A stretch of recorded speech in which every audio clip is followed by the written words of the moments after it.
you broke some news to me just a little while. You actually broke this is kind of what you do, though, Susie. You broke quite a bit of news for me. But we got a lot that we're going to talk about over the next 2.5 hours. Bet. Trump and Biden have completely different ideas of what we should do in terms of the war on drugs. OPEC is slashing oil production. We have a recent announcement of a resignation in the U.S. Senate. Some more Hunter Biden news. Just all kinds of things. But we might get into this with Dr. Tobler, because Dr. Tobler is going to be speaking with us here in about 10 or 15 minutes. But what's this news that just broke regarding marijuana? Because I know people are deeply divided on this issue, and it's more of an issue probably today than it has been over the last several decades. What is President Biden doing? Yeah, he announced today that he is issuing federal pardons for all people convicted under federal law of simple marijuana possession. This has nothing to do with drug dealing, trafficking, or anything like that. This is simply people that were convicted under federal law for possession of marijuana. So he is pardoning all of those people, as he pointed out in the announcement that ran on Twitter. This can affect people's ability to obtain employment and housing, that sort of thing, having this on their record. So this will get that off of their record. And he's also calling on governors to do the same thing as to state people who were convicted under state law of simple possession of marijuana. So what is this going to do for people who are, say, in prison right now? Because I would imagine when people get arrested for possession of marijuana, it's not just the one federal charge, but there's probably a series of charges. Is this actually going to do anything to help get people out of jail, do you think? And so that's the first question. The second question is this. He's pardoning them for a federal law that's still on the books. So if the Congress and the Senate can't ever get this law cleaned up, are we beginning to enter a phase in which the president just starts pardoning people who, for crimes against federal laws that he just doesn't think?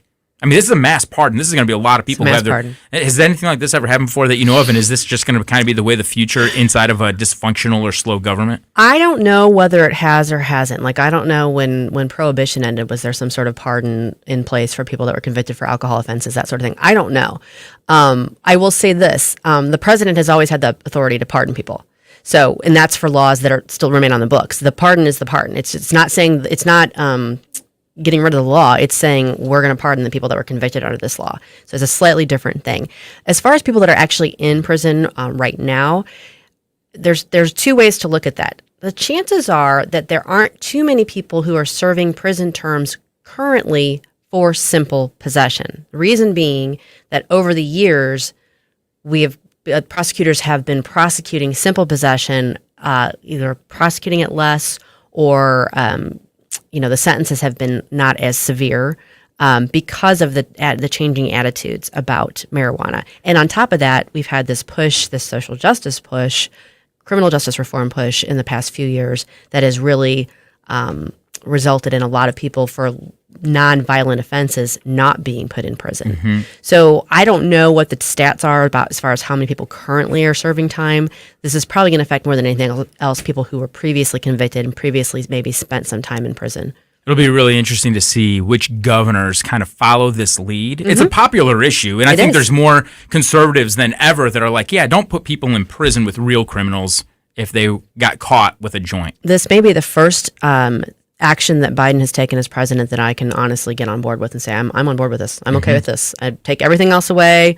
Don't agree with him on hardly anything, but this I agree with. And I think to make the biggest dent that he probably wants to make, because this is actually a really good push on the type of criminal justice reform that I think has united conservatives and liberals. Yeah. But in order to really make the kind of dent that we would like for it to make, governors really would have to follow his lead, because there's possession laws at the state level too. 100%. And most convictions for simple marijuana possession are going to be state level offenses. You're not going to find it on a federal level that much, because usually if there's a federal offense involved, as you pointed out earlier, there's something else involved too. There's something that's triggered that federal prosecution. Mm-hmm. So there's probably way more at the state level than at the federal level. And there's probably distribution. There's probably all kinds of charges that get rolled into just those are not going away. This is not pardoning anything like that. It is just simple possession. Now, some might note that this is coinciding with the report out of the Post that the DOJ feels like it has enough evidence to charge Hunter Biden with various crimes. so maybe President Biden's kind of preempting all the trouble his son's about to get in. Yeah, although I think those are for tax fraud and for gun possession issues. So I don't think it's going to get Hunter out of the pinch that he may be in, but the timing's interesting. Well, if President Biden starts offering up these mass pardons for all other kinds of things, then we'll know that it's probably right. It's probably connected to what You've he knows ever about his smoked son. crack on camera.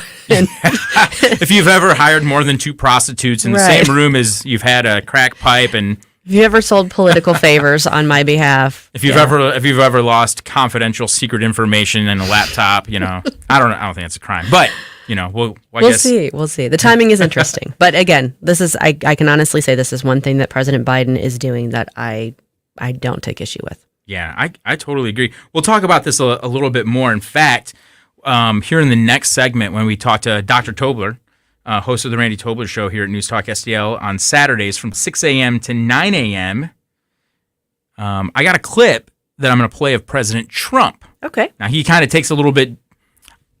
It's kind of interesting where President Trump is coming from. I'm gonna wait. I'm not gonna give this away. We'll play the clip when we come back after the break, going into our conversation with Dr. Tobler. But I'm gonna play this clip about what President Trump thinks we ought to do with drug dealers and human traffickers. And I gotta say, I probably don't agree with President Trump on this, but I also do agree with President Trump on all the criminal justice reform that he's put forward. Over the last 4 years. Absolutely. Okay.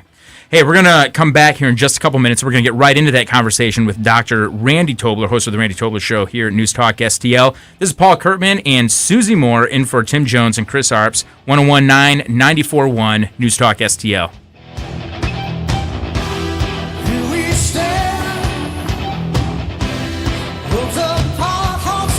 Like and subscribe to us on Rumble. News Talk STL.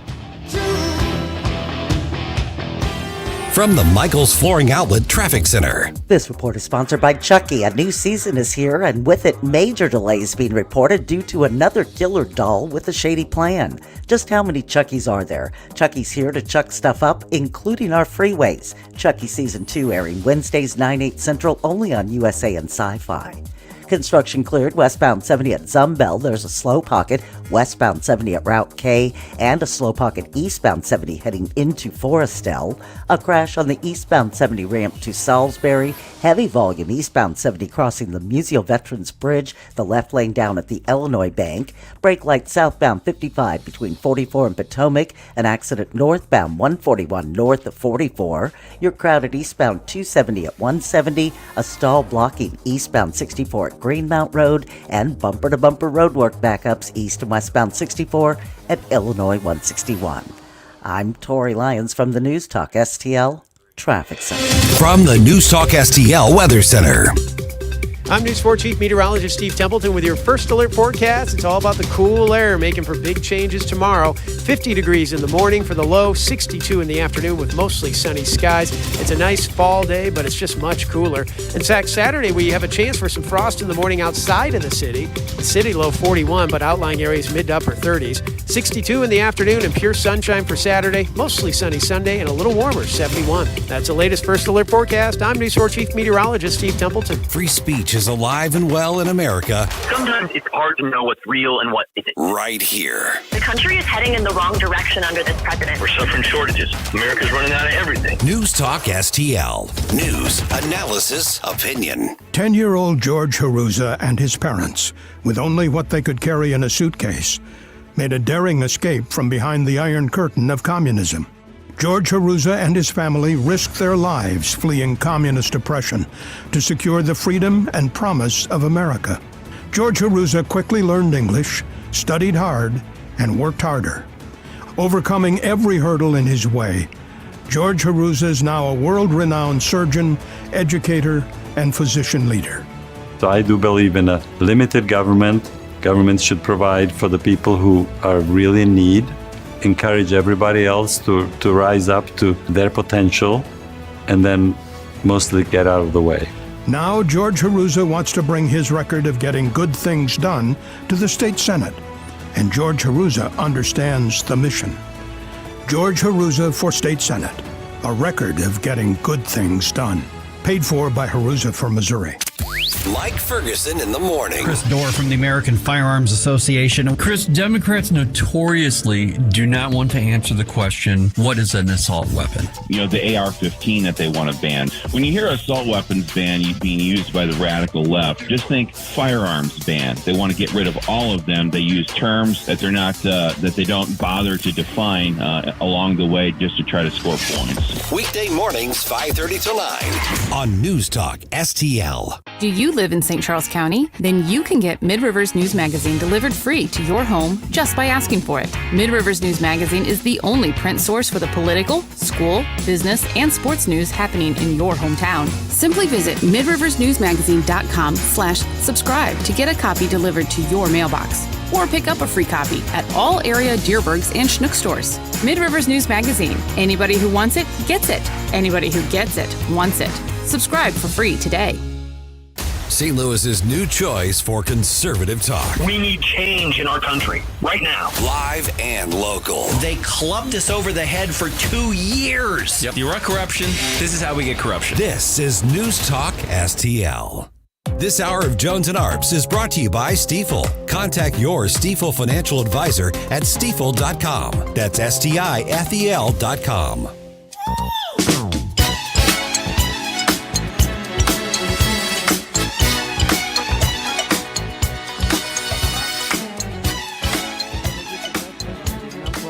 Death penalty for drug dealers and human traffickers, and you're going to stop crime in this country at a level that nobody will believe. Crime will go down, in my opinion, over 80% in one day if it's a meaningful death penalty. There you go. There's President Donald Trump, former President Donald Trump, making a call to expand the death penalty to include drug dealers and human traffickers. This is Paul Kurtman in for Tim Jones in studio today with Susie Moore as we fill in for Tim and Chris. And the person who I really want to talk to about this, I'm not sure we'll see eye to eye on this issue, or not exactly sure where he is on all this criminal justice reform or marijuana legalization or expanding the death penalty for drug dealers. But joining us now is our guest, Dr. Randy Tobler. Gentlemen, we're about to enter the fascinating sphere of police work, the world of forensic medicine. Truly, you have a dizzying intellect. They're really criticizing science because I represent science. I'm a man who discovered the wheel. Randy Tobler, truth warrior, woke destroyer. Doctor, give me the news. I got a bad case of loving you. No pill's gonna cure my ill. I got a Dr. Tobler, thank you for joining us today on the Tim Jones and Chris Arps show. And I got to ask you about that clip, because just today, President Biden, Susie was kind of breaking this news for us a few minutes ago. President Biden is issuing a pardon for all people who have been charged under federal possession of marijuana. Meanwhile, President Trump is making a call to expand the death penalty for drug dealers. It seems like we're kind of at odds here on this whole war of drug thing. What are your thoughts on this? What do you think about this? Look, I'm a libertarian, but only under the conditions that liberty is equally balanced by responsibility. And currently, we do not have a personally responsible society. So that's why I struggle with the whole, let me put in my body what I want to put in my body. I don't want to pay as a taxpayer for the ravages of what, yes, marijuana in some bodies does. It can lead to apathy, lassitude, complacency. I've seen it. It can lead to psychosis, especially some of the more concentrated forms of it. But again, I say this hyperbolically, Paul and Susie. I'm for let's let adults use marijuana, cocaine, methamphetamines, LSD, mushrooms. I don't care. Put them on the shelves, out of the reach of children. But don't come to me when they ruin their life and they can't pay their bills and they, need medical care because they could have made a different choice. I mean, you can't have it both ways. It's sort of like immigration. Open borders are perfect as long as you don't have a welfare system, right? I mean, if you think about it, right? As long as people can't come in and get things for free, and I'm being a little hyperbolic there, but you cannot be enabling poor choices and at the same time encourage poor choices. Does that make sense? Yeah, I think it makes a lot of sense. I think so. Dr. Tobler, the medical marijuana has been a thing in the state of Missouri now for a while, and obviously there's a question on the ballot this November about whether we're going to legalize marijuana recreationally. Have you seen in your practice a change in terms of patient issues with particularly marijuana abuse since it's become legal for it to be used for medical purposes? I don't know that I've seen more as a result of that. I've seen pregnant women using marijuana for a long time. I mean, people can get marijuana. Frankly, the whole taxation of regulated marijuana is a joke, right? Because as they tax it, as they've seen in Colorado, it only grows a new black market where you can get it cheaper on the street corner. So people have always known where to get marijuana. You can get it quite readily. I mean, apparently, because I have a lot of people that use it. And, okay, so they use it. I have not seen an uptick because of the medical marijuana thing. I really haven't. I think if anything, maybe some of the older folks that have that curb, that intrinsic curb that they grew up with, that's something you don't do. But now they have cancer, they have tremendous pain syndromes. I actually think it can be helpful there, and they are more comfortable getting it through the legal system like that than I think generations that followed, wherever they get it. And frankly, the whole medical marijuana licensing thing and getting your prescription for it, or not your prescription, but your certification, that's, dare I say, sort of a joke. I mean, I'm just going to call a spade, right? Sure. I mean, it's sort of a joke. People give that out pretty liberally because these days, with doctors being graded by patients both online and on patient surveys, that translates to their bonuses in their contracts. And there's just a perverse incentive system for doctors. I hate to say it, but it's the reality, And so you got to be liked by your patient. And if you don't give them the medical marijuana certification, well, you might get a strike against you. And then the administrator will be knocking on your door saying, you got a bad patient satisfaction survey. So I got a question for you about this, Dr. I'm in a cynical mood today, aren't I? I can tell, yeah. That's perfect. That's great, actually, for this but next no, question look, that I have. It's not cynical. It's reality. I'm giving you the straight poop here. Okay? All right. So is there a middle ground here? Because I'm with you. Like, I don't want the government saying what you can and can't do, right? Like, I mean, I don't drink, I don't do drugs, I don't smoke. However, I don't want the government telling me that I can't, right? I want that to be a personal choice for me. For President Biden to have this pardon, I think is good. Do you think there's any middle ground in the war on terror? Because I'm with you. If men were angels, we wouldn't need government. However, men aren't angels, so we do need government. Is there a middle ground here where President Trump's right, where he's saying, hey, let's go after the drug dealers, but maybe President Biden's also right by saying, let's not just prosecute people that decide to use it? Yeah, I mean, in terms of the death penalty, that's sort of a nuance that you can discuss. Should it be? I believe that penalties for crimes against people should be swift, certain, and severe. Okay, and I'm willing to have a discussion how severe. But currently, we have a system that takes way too long to get people into jail. They stay there far too short compared to their sentence. I mean, look at the recidivism rates. And B, look at the people that get out and within short order, they're repeat criminals. I mean, so I'm worried that we're heading in this liberty, me first. I say often that I think we have a problem. We don't have enough ophthalmologists in this country. On many levels, people have eye disease, right? Mm-hmm. And in the criminal realm, it's like, I want what I want. I'm going to take what I want. I'm going to go into San Francisco and get the Gucci purses because I can, and no one's going to prosecute me, right? Well, isn't that libertarian? It's all about me. I can do what I want. And at the same, and that's the extreme form of liberty, right? Just getting what you want. But there's middle grounds where people do less things, including things to harm themselves. But now we've built this gargantuan safety net system that is really more like a hammock now. And so it enables people to do what they want to do. And then, for instance, you talked about smoking. Look, I think obesity, I think a lot of things. I think Medicare ought to be underwritten like regular insurance. If someone's a half marathoner when they turn 65, they haven't smoked, they maintain good body mass index, they got, and I'm this excludes people with genetic diseases that they can't help. Sure. That person ought to have a lower Medicare premium, right? They ought to be favored. Right? I mean, it's just personal responsibility. We've lost all of that because politicians now, since the advent of the income tax in the progressive era in the early 20th century, have come to realize that you can buy votes with other people's money. And that's the mess we're in. Yeah, I think you're right. And I think in terms of those premiums that you're talking about for Medicare, it's just in the private sector, you would look at things like that because it's all an attempt to just, mitigate risk and making sure that the costs are appropriate per customer.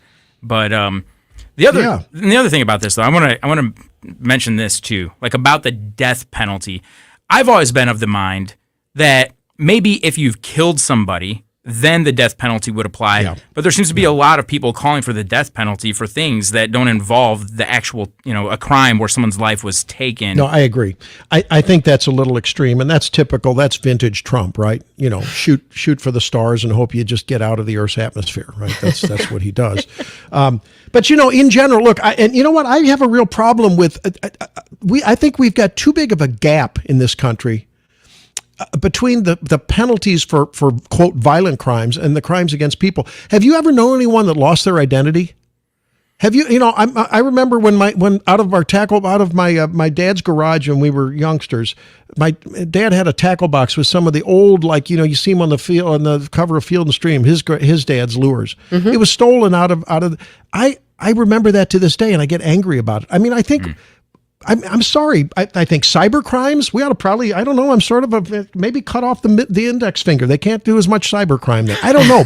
We've got to stop the soft on so-called, soft crimes. They're not soft. They hurt people, and we've got to be tougher about it. I'm sorry. I don't know. Maybe that's, maybe I need to go into the Russian society or something. I don't know. But man, you need to punish people for things that they do that hurt other people willfully, whether it's a violent crime or whether it's a crime against your abode. The terror that it strikes when someone's home has been burglarized, it causes PTSD for people. That has long-term effects for people. Sure. We need to be tough on crime, and not the way we're going now. Dr. Tobler, I'm going to change things up real quick here in the minute or so that we have left. What are you seeing from your practice as far as the status of COVID in the population these days? It's a bad cold in most cases. I think it knocks people down variably. There hasn't been a lot of hospitalization in my neck of the woods that I've seen. So it's really moderated in terms of its severity. I think people are really now looking askance at whether they want to get vaccinated or not. I think in certain instances it's really a good idea, especially going into flu season. We're going to see some problems with people that get influenza and get COVID at the same time. We'll see it, and it will be devastating. Yeah, I'm not looking forward to that. I've heard of that before. No. Not looking forward to that coming back around. Dr. Tobler, that would be bad. Thank you so much for joining us here on News Talk STL, and people can hear your show on Saturdays from 6 a.m. to 9 a.m. I got that right? Yeah, that's right. I loved talking about marijuana. Now I'm going to go have a drink. Enjoy it. Just kidding. I got to jump on the afternoon show over in Columbia. Okay. We'll see you guys. All right. Thanks, Dr. Tobler. All right. We're going to be back here just after the hour. We got a lot more to talk about. We got Jim Carafano, the Heritage Foundation's Vice President for Foreign and Security Policy. We'll be talking with him. Then later, at the end of the fourth hour, we will play the Bee or Not the Bee. Oh, yay. So that'll be fun to do. That's exciting. All right. Hey, we'll be right back. This is Paul Kurtman and Susie Moore filling in for Tim Jones and Chris Arps here at 101.9, 94.1 News Talk STL. Hi, Sean Long for STL FenceWorks. For over 50 years, our time-honored commitment to quality, service, and affordability make STL FenceWorks the go-to authority for fence, deck, and leisure space projects. During these unsure times of severe inflation and supply shortages, you can depend on STL FenceWorks to meet your needs. Being the #1 fence and deck contractor in the state, we've leveraged our position to make contract buy-ins hedging against price increases. Also, our buying power has allowed us to stockpile fence and deck material. There are no shortages at STL FenceWorks. In fact, we have more fence and deck material on hand now than we have had at any time in our 50-year history. Lastly, our commitment to a quality and customer-first approach has never wavered. Your project will be completed by experienced craftsmen in a timely manner, and our lifetime warranty reinforces that commitment. STL FenceWorks warranty surpasses anything offered in the industry. Visit STLFenceWorks.com and allow us to bring your backyard dreams to life. As always, at STL FenceWorks, your satisfaction is our passion. The Marshall Tucker Band, the 50th anniversary tour, this Saturday night at 7, the Family Arena. air. The Marshall Tucker Band. Can't you see? Can't you see? With Pure Prairie League and Atlanta Rhythm Section. Reserve seats on sale now at the Carroll House box office at the Family Arena or at Ticketmaster. The Marshall Tucker Band, the 50th anniversary tour. It's the Sail On Tour 2022, starring Orleans, Firefall, You are the woman that I've always dreamed of. Peter Beckett, the voice of Player, John Ford Coley, Walter Egan, and the Babies with Sail On Tour 2022. Saturday, October 15th at the Family Arena. Tickets available at Ticketmaster. KLDY HD3 Clayton, K270BW Bellefontaine, KNBS Bowling Green. This is News Talk STL at 1019, 94.1, and always streaming at newstalkstl.com. News this hour from townhall.com. I'm Keith Peters reporting. North Korea has flown 12 warplanes near its border with South Korea, and the South reacted by scrambling 30 military planes. Correspondent Karen Chamas reports. The highly unusual incident has come just hours after North Korea fired 2 ballistic missiles into the sea. The North's warplanes consisted of 8 fighter jets and 4 bombers, which flew in formation by the border. South Korean officials believe they conducted air-to-surface firing drills. South Korea responded with 30 fighter jets and other warplanes of their own, though they didn't engage in any clash with the North Korean aircraft. I'm Karen Chamas. A regional leader says 7 Russian rockets have slammed into residential buildings in the southern Ukrainian city of Zaporizhia. An hour and a half before dawn, a series of loud explosions shook the center of Zaporizhia. Emergency services raced to deal with several direct hits on residential buildings. These were not military targets. On a broad avenue in the middle of the city, we found a gaping hole in an elegant 5-story apartment building. Rescue workers were picking their way through a pile of smoldering debris. These attacks come at a time when the Ukrainian army has made dramatic progress on 2 fronts, in the east and the south. But scenes like this in Zaporizhia serve as another stark reminder of Russia's ability to hit back. BBC correspondent Paul Adams reporting. President Biden is pardoning thousands of Americans convicted of simple possession of marijuana under federal law as his administration takes a dramatic step towards decriminalizing the drug. The Biden administration claims the laws disproportionately impact people of color. On Wall Street, the Dow down by 346 points, the Nasdaq dropped 75, the S&P 500 lower by 38, oil up 69 cents to $88.45 a barrel. More at townhall.com. Relief Factor, pain relief that's natural, pain relief that works, and pain relief that attacks the source of the pain. That's the experience of tens of thousands of Americans who are taking Relief Factor right now. See their incredible video endorsements at relieffactor.com and then order your 3-week quick starter pack for just $19.95. That's less than $1 a day. Find out if it can work for you like it works for me by ordering your 3-week quick starter pack today. relieffactor.com, relieffactor.com. Be the next success story. And now a small business setback is assessed by a beloved family pediatrician. Oh, hey, Tiger. Big scary tree branch give your work truck a boo-boo? Yeah. Wow. See this thing on my phone here? It's the Progressive mobile app. Just push that little button there and report your claim. Attaboy. When owning a small business gets painful, Progressive Commercial is here to make it all better. Get a quote in as little as 6 minutes at progressivecommercial.com. What's this? Candy drawer? Who wants a lollipop? Progressive Casualty Insurance Company and affiliates. Coverage subject to policy terms and conditions. Total claims not available in all states or situations. From the Michaels Flooring Outlet Traffic Center. This report is sponsored by Wendy's new home-style French toast sticks. Wendy's new home-style French toast sticks are so good, some are saying they're better than their mom's French toast. Perfectly crisp on the outside, perfectly fluffy on the inside, perfectly perfect in every way. Try Wendy's new home-style French toast sticks today and see if they're better than your mom's. Westbound 44 east of Gray Summit, they cleared one of the accidents. They're still working another one blocking the left lane, and traffic stacks up approaching Pacific. Southbound Highway 21 completely shut down north of Highway 110. That's due to an injury crash. They cleared the accident northbound 141 north of 44. There's an accident southbound 270 at Olive, backing up traffic at Page. Eastbound 70 heavy crossing the Musial Veterans Bridge, and solid roadwork backups east and westbound 64 at Illinois 161. I'm Tori Lyons from the News Talk STL Traffic Center. From the News Talk STL Weather Center. I'm News 4 Chief Meteorologist Steve Templeton with your first alert forecast. It's all about the cool air making for big changes tomorrow. 50 degrees in the morning for the low, 62 in the afternoon with mostly sunny skies. It's a nice fall day, but it's just much cooler. In fact, Saturday we have a chance for some frost in the morning outside of the city. The city low 41, but outlying areas mid to upper 30s. 62 in the afternoon and pure sunshine for Saturday. Mostly sunny Sunday and a little warmer, 71. That's the latest first alert forecast. I'm News 4 Chief Meteorologist Steve Templeton. This hour of News Talk STL is brought to you by Rodney and Jen Wallner and the entire Wallner home selling team at Berkshire Hathaway. Call them today at 314-810-SOLD. 314-810-SOLD.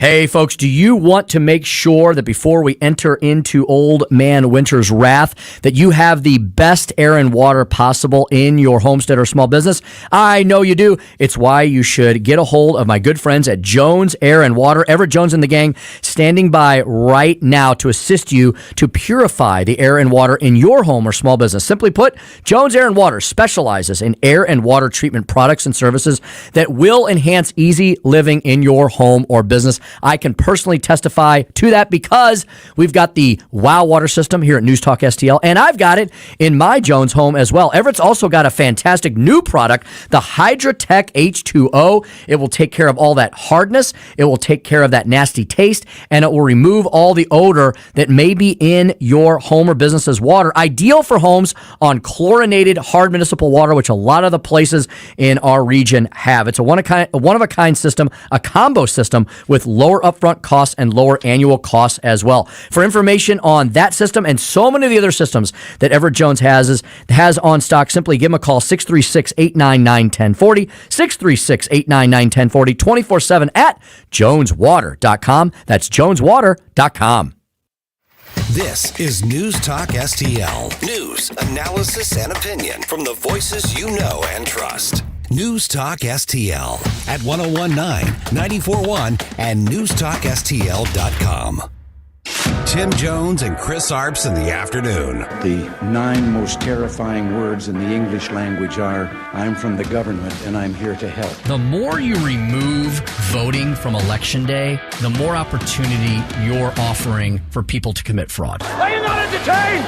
Are you not entertained? I think the Democrats are so short-sighted in this tactic they have now to just cheat at any cost to win elections. You're a lying dog-faced pony soldier. You said you were, but now you got to be honest. I'm going to be honest with you. What are we doing wrong here? As a former leader in the House, I think you can put your finger on it. It's called leadership. We don't have it. Tim Jones and Chris Arps. And welcome back to News Talk STL. This is not Tim Jones or Chris Arps. This is Paul Kurtman and Susie Moore here filling in for Tim and Chris this afternoon. They will be back on another day. But today is our day, Susie. Today's our day. Today we They'll be back rule. another day.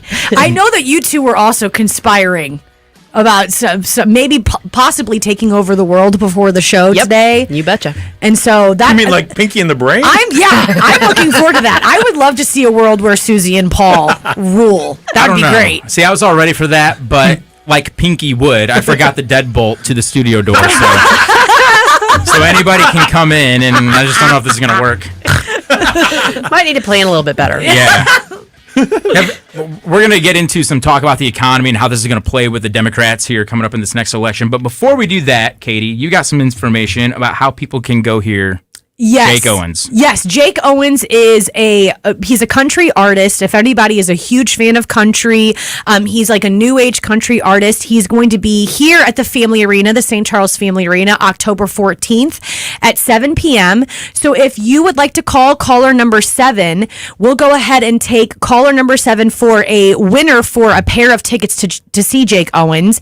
And it's really cool because he added on this the Family Arena on his fall tour. So that's October 14th at 7 p.m. And again, caller 7, call 314-912-1019, and we will give you a pair of tickets to go see Jake Owens. It's going to be a really awesome time if you're a country music fan. Sounds like a good time. Yeah, he's got some really good hits. I'm not like the biggest country person in the world, but I listened to some of his stuff on YouTube, and he's got some really, really good hits. So it's going to be a really nice night out, and if it's free, you can't beat it. I've never heard him, but I've heard from people that have gone to his concerts, and they say it is a great time. And you know what? The last thing I'd like to say is that the Family Arena is an incredible space. I don't know if It is. you and I are in the same location. Stell, Yeah. I don't know if you've been to the Family Arena and had some experiences there. Paul, Yes. have you? Yeah, I've been there. Okay. Oh, okay, Paul. I don't know. You I give me. have. You have? Okay. I have. Well, I love the Family Arena. It's so close, and if you are in St. Charles County, it is like one of the top arenas to go to. I had my high school graduation there, but a great place for concerts. Super involved. So shout out to the Family Arena. It's going to be a really good time, I think. Okay.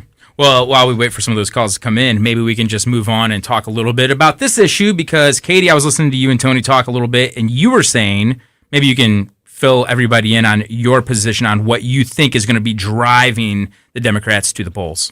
So I did have something that I read off of Fox News, and it was during Columbo and Katie, and it was a man on the street. Some people were talking in El Paso, Texas, and it was a kind of stark. There were some stark opinions on what was driving people to the polls for the midterm November elections, and they did, as I said on Columbo and Katie, there was nothing that defined this person as a Democrat or defined this person as a conservative. They didn't have any political affiliation next to their names, but you could see that some people were like, inflation, the economy, gas prices, those are the things that we've been hearing for a long time that are going to drive people to the polls. But people that leaned more liberal and Democrat that were also asked on this Man on the Street, one of them was a woman saying that women's rights, abortion, that was her leading factor to make her go vote in the midterm elections, and who was going to ultimately determine was going to win her vote was based on Roe versus Wade and how they felt about the overturning of Roe versus Wade. And I told you guys not long ago that to me, and this is completely anecdotal, but my 30-year-old friends, when we have these conversations, it seems that is a very, very important hot button issue that they're going to be taking to the polling places in November. And why I think that is because, you know, that social issue is pretty easy to grasp. You know, either you are pro-life or you are pro-choice. And it's a lot of people's one issue vote. Correct. The Correct. life issue. And that's either Democrats or conservatives. There's a lot of people that are conservatives that are like, if you're not pro-life, I will not be voting for you because it's such a heavy subject. And for a lot of people that are in my age group, I think it's an easy thing to conceptualize. I think it's an easy thing to make your opinion known and say, I'm either this way or that way. And because of a decision made by SCOTUS, and they feel like that right, that women's right, quote unquote, is being taken away from them, it's a big hot button issue for them. Whereas something like inflation, something like the economy, something like gas prices, they're noticing that those are rising. They're noticing that they're getting a substantial amount taken away from their paycheck. And how are we going to do this? You know, what does the future hold for the economy? But they're not necessarily pinning that down and blaming the policies that the Democrats are putting into place. They're not saying, well, this could possibly be Biden's fault or his policies that he's putting into place. It's his fault that nothing's changing. They're just saying this is the ebb and flow of the economy after a pandemic. Right. I had been thinking to myself right along those same lines. Today, I've got two clips here. They're both about altogether maybe about 50 seconds. The first one is from a panelist on MSNBC. She's talking about the Democrats and how they're going to vote this November during the midterm elections. This is what she has to say about it. It's just going to be incredibly problematic, Andrea, for the White House, for the Democrats going into the midterm, because it can't get more direct. We all have to put gas in our cars.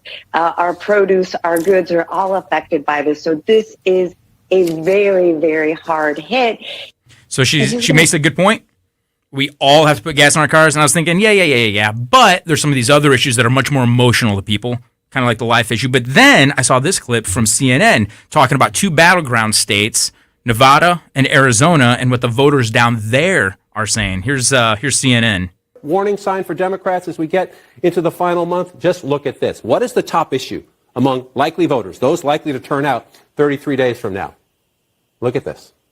The economy and inflation overwhelmingly, 39% of Arizona voters say it's number one.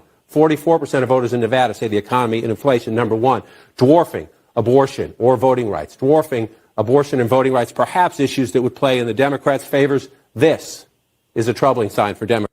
So when he says that abortion, the issue of abortion is dwarfing the economy and inflation, this is what voters in Arizona, 39% of them say the number one issue is economy and inflation. Second to that is the issue of abortion. It's only at 18%. Incredible. That is, I mean, wow. No, and here's Nevada. Nevada, 44% of likely voters say economy and inflation. Only 14% say abortion. Wow. And maybe, Susie, because you have more like classical liberals and everything like that in your family that you always talk about, maybe it's not necessarily the younger end of it, like the 30-year-olds that are being polled, or maybe they're not being asked. Do you think that a lot of people, like classical liberals, are like, all right, what's going on with inflation? What's going on with the economy? This is affecting my paycheck, my paybook substantially. Like, this has really got me worried. I don't know if that's the case. I think more than anything, it's an age thing. I do take it back to that, and I take it back to James Carville's infamous "It's the economy, stupid."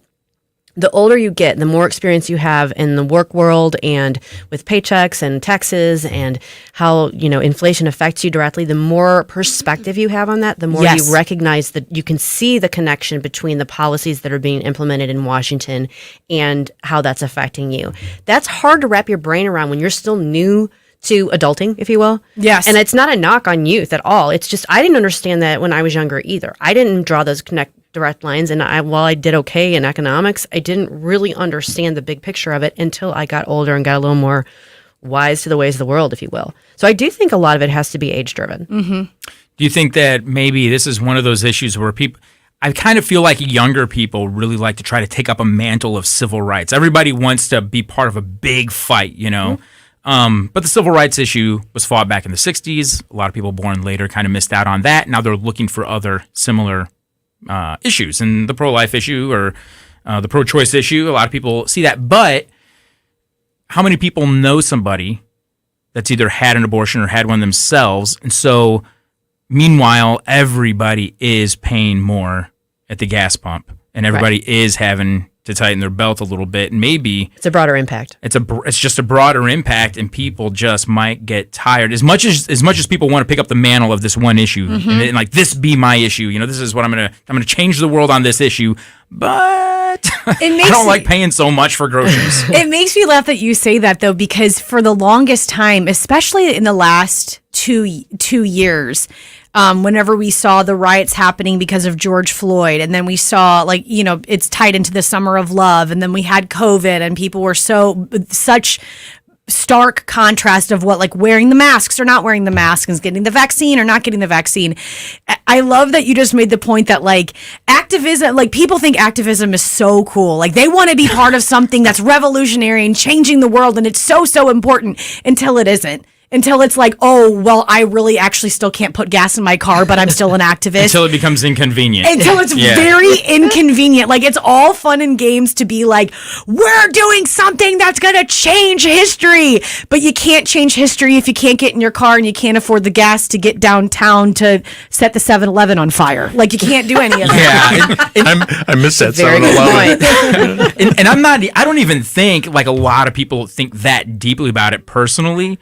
I think honestly, and this is coming from having served 8 years in office, there's a lot of people who want to be the activist for one big issue, but really so much of it is just shallow, right? Have you seen these people making fun of these Instagrammers? They'll take a selfie of themselves giving a few quarters to a poor person. Oh, that's what so much of activism is. Look at me. Kind of that virtue signaling. Mm-hmm. Look at me. Even in the conservative ranks. I mean, there's so much of it.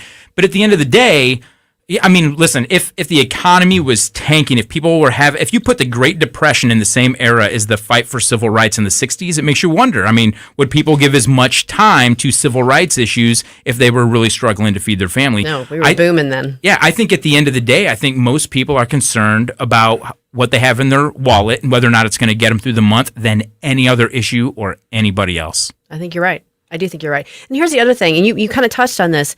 I mean, on a daily basis, unless you are an activist who's actively engaged in either fighting for the pro-life cause or the pro-choice cause, unless you're doing that, it does not affect you on a daily basis. You hold your feelings strongly, but on a day-to-day basis, that is not something you are dealing with. I mean, it's something that people may face once or twice in their lives, a decision, that sort of thing. It's not a daily thing you're confronted with. The gas pump is. Yeah.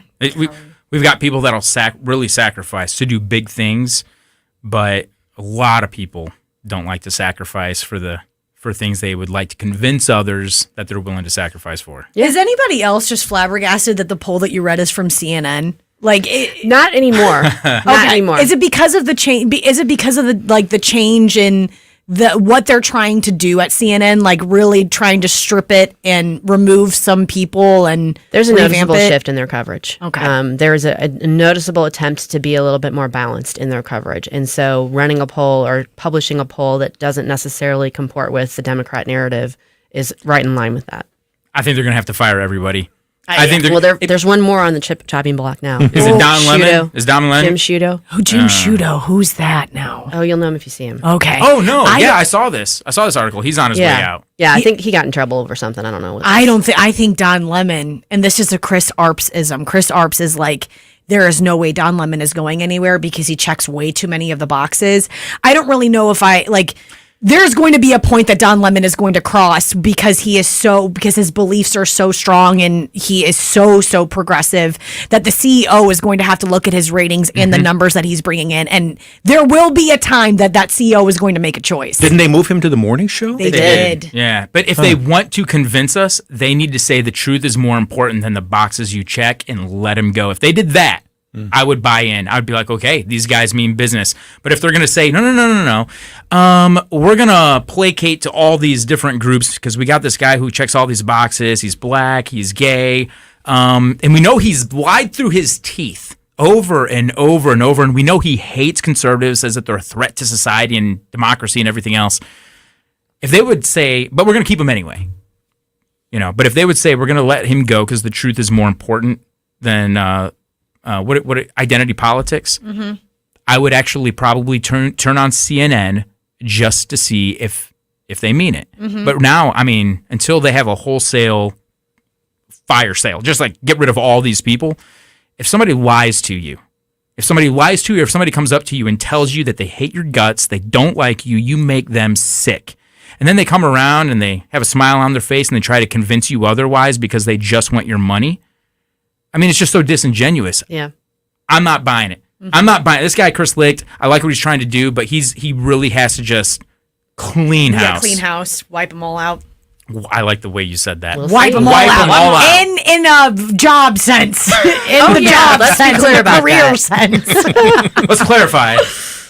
Yeah, I don't know. I don't know if they'll go that far or not. They may still want to keep the balance and keep some of their opinion people on, but we'll have to see. Yeah. Well, my fingers are crossed, but I'm not holding my breath. All right. Hey, we're going to be back here in just a couple minutes with Jim Carafano. He's the Vice President of Foreign and Security Policy at the Heritage Foundation.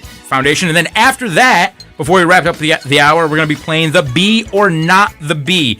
Maybe Katie could join us again for that. She would have an opportunity to be the reigning world champion.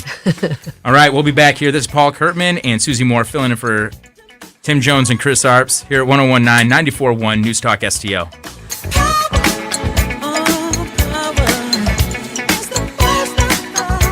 Made in St. Louis for St. Louis. It's News Talk STL. From the News Talk STL Weather Center.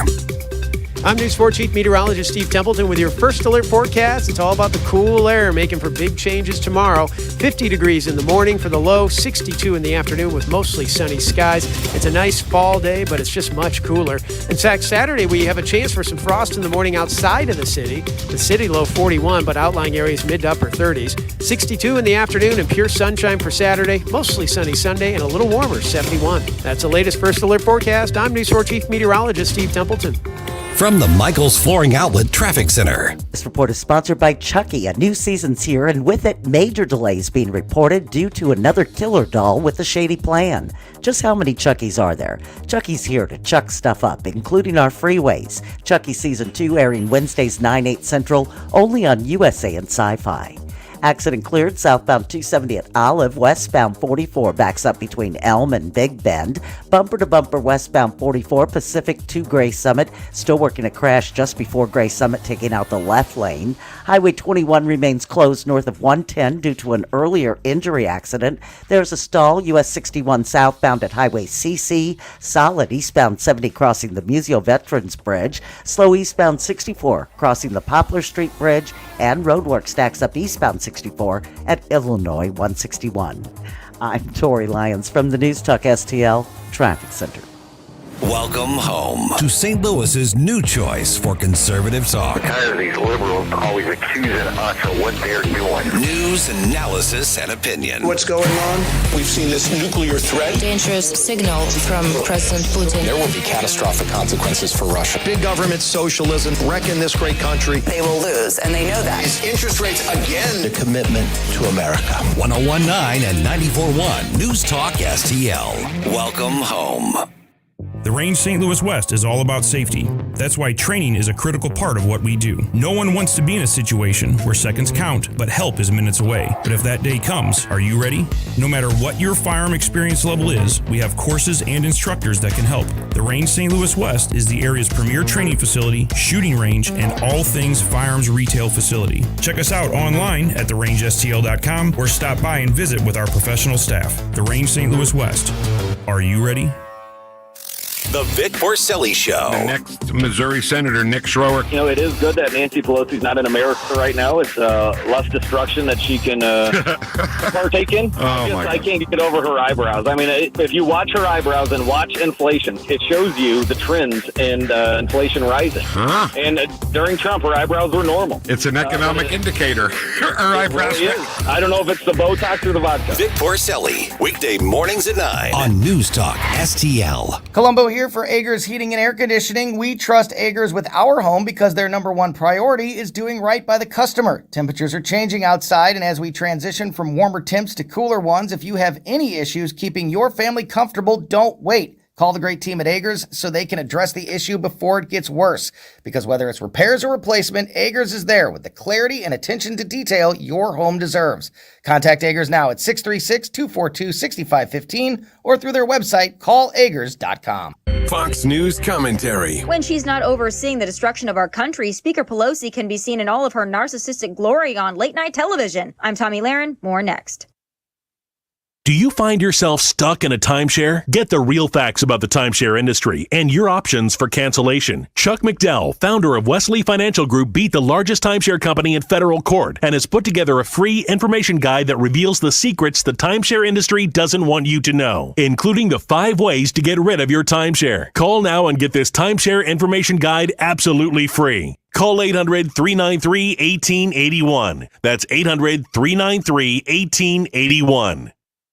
This week, Nancy Pelosi took time out of her busy schedule to join The Late Show with Stephen Colbert. I don't know if it was her best attempt at being cool or what, but her overconfidence was more jarring than the pink ensemble she put together. But she made the bold prediction the Democrats would keep the House. Her reasoning didn't include any Democrat accomplishments because there are none to report, but she did cite abortion and January 6th backlash because, as we know, that's all the Democrats have. She also took a swipe at Trump because she, like every other Democrat, is still, quite frankly, obsessed with him. She also said Joe is is a great president and she's proud of his performance, which is yet another reason we know Nancy is a dishonest, liar, pantsuit on fire. But Nancy is going to be sorely surprised when November comes and the American people kill her confidence with America First realism. Looking forward to it, Nance. I'm Tommy Lahren, and you can listen to all of my hot takes at foxnewscommentary.com. What happens next? Democrats' reckless policies have stuck the American people with an inflation crisis, a border crisis, a violent crime crisis, and an energy crisis. Happens right here. We're going to get control of inflation. 101.9 and 94.1 News Talk STL.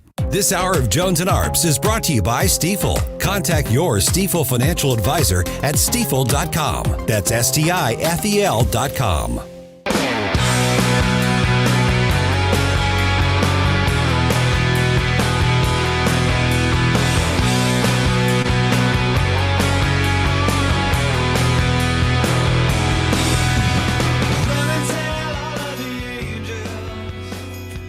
Welcome back to the Tim Jones and Chris Arps Show.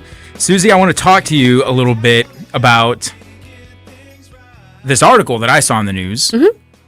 I don't know anything about this. I had an opportunity to ask former Senator Jim Talent about this because he is like a foreign policy guru. Yeah, seems to know everything. He didn't know much about this, and that kind of scared me a little bit because his response was, I don't know a whole lot about that right now. He goes, I'll have to ask around.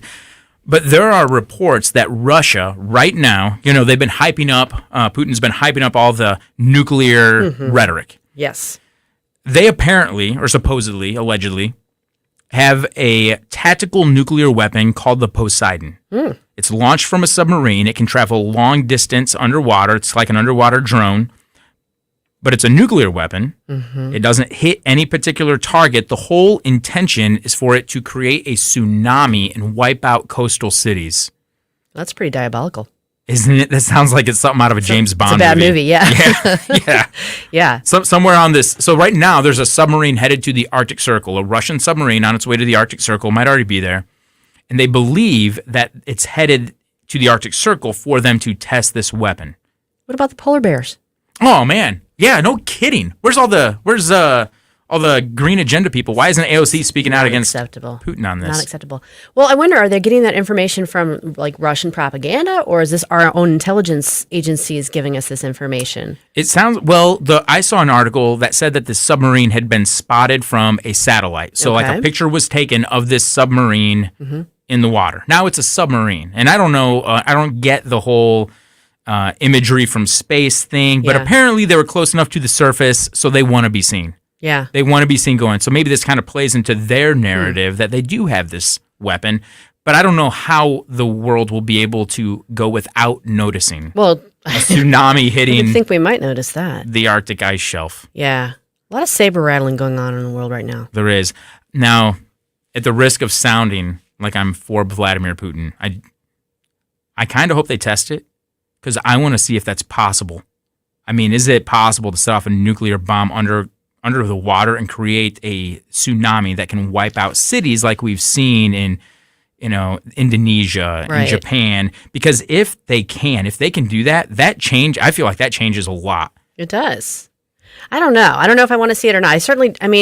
It's the thing of it is, if they are able to do that and do it successfully, then that gives him, a reason to thump his chest more. And I'm not really a big fan of that either. I'm not a fan of that. I think maybe the scientific part of me, which is very small. Yeah.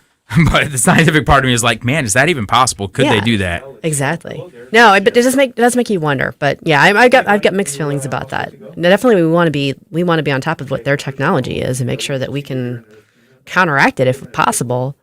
But yeah, I really want to maybe ask around a little bit more about this, but when Senator Talents was like, I'm not sure I know a whole lot about that, I was like, oh no. Yeah, that makes me nervous. He should know yes or no. That's what I'm thinking, But you know everything. Yeah, but he does. He knows so much. I've asked him about so much. Chinese weapons. I've asked him about all kinds of weapons. I'll ask him about a Chinese weapon like the supersonic jet that they have, and he's like, oh yeah, it can do this. It can carry this many people. It could be in St. Louis in like 10 seconds or whatever it is. Stell, are we good?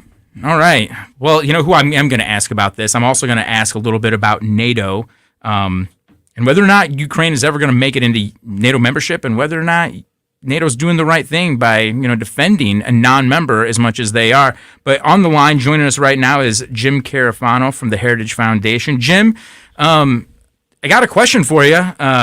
NATO is supporting Ukraine's self-defense efforts. Right now, Ukraine is not a member of NATO. Is NATO doing the right thing? Are they going far enough, or are they not going, or are they going too far? No, I think they're doing exactly the right thing. I mean, I would have given arms and ammunition to them faster. I think the faster we'd given them arms and ammunition, the quicker this war would be over. I was just in Ukraine a couple of weeks ago. There wouldn't be a Ukraine. The Ukrainians would be the first to tell you that without NATO, particularly U.S. military support. It is in our interest because, look, for the Russians, it was never just about the Ukraine.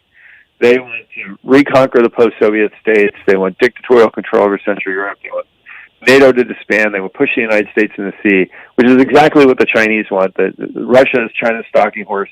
They want a Europe that's disorganized and divided so they can move in and take over. So they both sleep every night and dream about a world without America, and they think this will help them do that. So helping Ukraine defend itself makes perfect sense to me. We are not a party to this conflict, and we shouldn't be. But look, it's just the reality. They're not a part of the alliance. And the purpose of the alliance is very simple, to defend the alliance. You don't go to the playoffs and change the rules of the game.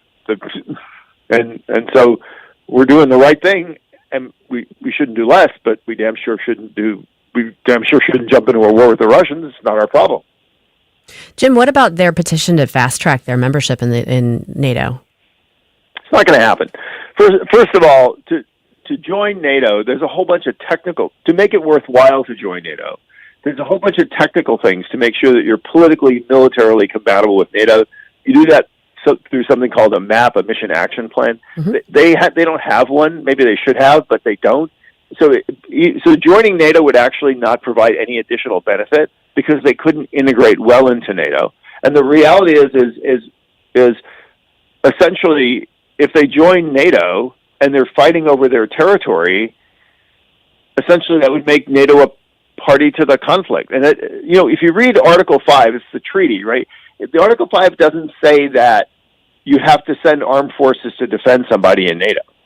But it does say that that you're part of the alliance. So it's just not going to happen because, one, it's not practical. Two, we won't actually do anything more for the Ukraine. And three, it's not the purpose of the alliance. This is a defensive alliance. Right. It's not there to get engaged in wars. The sole purpose of the alliance is to protect NATO territory. Mm-hmm. And the whole idea is when you join the alliance, it says you're not supposed to be fighting over territory when you join the alliance. Jim, one of the things that's bothering a lot of people and has a lot of people nervous is all this rhetoric from Putin about using nuclear weapons. And, there's a lot of people who lived through the whole Cold War. And so when they start hearing this kind of talk, they're kind of wondering, are we going to go back to that? Or are we about to cross a line that we don't want to cross? I have heard, and Susie and I were talking about this before, maybe you could speak to this a little bit, because I don't know anything about this, but I recently saw an article about a weapon that that Russia's wanting to test. I think it might be called the Poseidon weapon. Can you tell us a little bit about this? Is this real? Is this something that they're actually going to test? Has it been tested before? Does it create a potential threat to the alliance countries or even to the U.S.? Well, you detonate a nuclear weapon, you make basically a tsunami out of it. That's basically what you do. Is it technically feasible? Yeah, I guess so. Why would you do that as opposed to just dropping a bomb on somebody? I don't know. Are the Russians serious? I don't know. Look, nobody knows what Vladimir Putin is going to do except Vladimir Putin. Here's what I can tell you, right? What's the best case scenario? The best case scenario is that Putin is bluffing.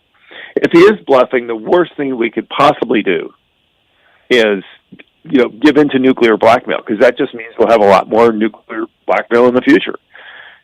Let me tell you the worst case scenario. The worst case scenario is he detonates a nuclear weapon inside Ukraine. That'll be a really bad day for the Ukrainians, but at the end of the day, Ukrainians will not stop fighting, and Putin will probably actually be worse off than when he started. So the reality is we, the United States of America and NATO, have zero capacity to push Putin one way or the other. So I think all we can do is do what we're doing, and the reality is we'll survive the consequences. And whatever the consequences are, if we just stick to what we're doing, Putin would be worse off than when he started. That's all I can tell you. That's somewhat reassuring. Jim, speaking of weapons, North Korea has really been ramping up their missile launches lately. There was one Tuesday over the Sea of Japan, and I think there were two more yesterday. And I know that the U.S. Navy has moved a carrier strike force into the East Sea. What are you seeing from that?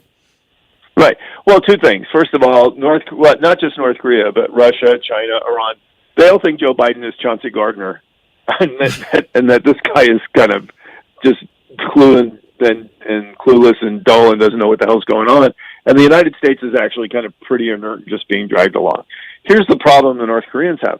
They are really pissed off, angered the Japanese and the South Koreans. The Japanese are going to double down on their defense investments. They're going to actually build more missile defenses. They're going to push back really hard against the North Koreans. South Koreans have a Trump mini-me as president. They're going to push back harder against the North Koreans. They're actually both more angry at the Chinese now. Both these governments are really students of Donald Trump, and the lesson they took is we have to have skin in the game. We have to demonstrate that we're willing to protect ourselves. That letting these guys push us around, that doesn't get us anywhere. They are literally dragging the United States forward. So the U.S. is participating in a military exercise. We're saying all the right things, but really, it's not because Joe Biden is a powerful, great president. It's because our allies are really dragging us to do this. Jim, what can you tell us about Nord Stream 2? I know this was in the news. Was it sabotage? Who did it? I mean, what do we know about this right now? So first of all, it's both pipelines were damaged, not just Nord Stream 2, which wasn't operational, but Nord Stream 1, which was operational. And what's interesting about that is, again, nobody has any kind of factual forensic evidence to say who did this. But what's interesting about that is Nord Stream 2 isn't operating. Nord Stream 1 was. The Russians shut Nord Stream 1 down. So despite the sanctions and everything else, Nord Stream 1 was supposed to be sending gas. The Russians shut it off to try to, blackmail the West. Well, the first thing that happened is the people that have contracts with Russia, they were suing Gazprom. Well, then, shock of all shocks, the pipeline is disrupted. So now Gazprom can claim, this is forced manure. The pipeline, so you can't sue us because it's not our fault the pipeline isn't operating. And then the Russians have also come out and said, well, yeah, of course we could fix the pipelines. So, one very, very plausible scenario, forget about all the geopolitics and the conspiracy theories and everything, is Gazprom just did this so they wouldn't have to go to court. Okay. That's an interesting defense. It is. It is. I haven't seen that one raised as an affirmative defense in a litigation. So, Jim, go ahead, Jim. Actually probably the most. No, it's very effective. Plausible explanation. You're right. You're right. Putin doesn't care. It's not costing him any money because the pipelines weren't flowing anyway, and causes the best. And you can, claim other people did and everything. Look, to me, this is kind of like COVID. All I can tell you is, when COVID, I didn't have evidence to say, the Chinese released this, but I said, look, obviously the Chinese are responsible for the spread of COVID. That we know. And, could have been natural. And then we got more evidence. And I said, actually, it's obvious the Chinese did this. Here's all I can tell you. I don't know who damaged the pipeline. Who benefits most out of this? The Russians. Mm-hmm. Okay, that's all I can tell you. Sure.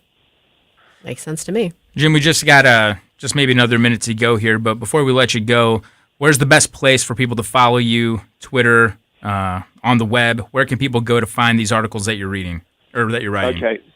Well, so if people apparently have insomnia and have nothing better to do and they have hollow, empty lives, they can always follow me on Twitter at JJ Carafano, and then they'll find out why. Oftentimes, my family members say, "Well, we don't know this guy."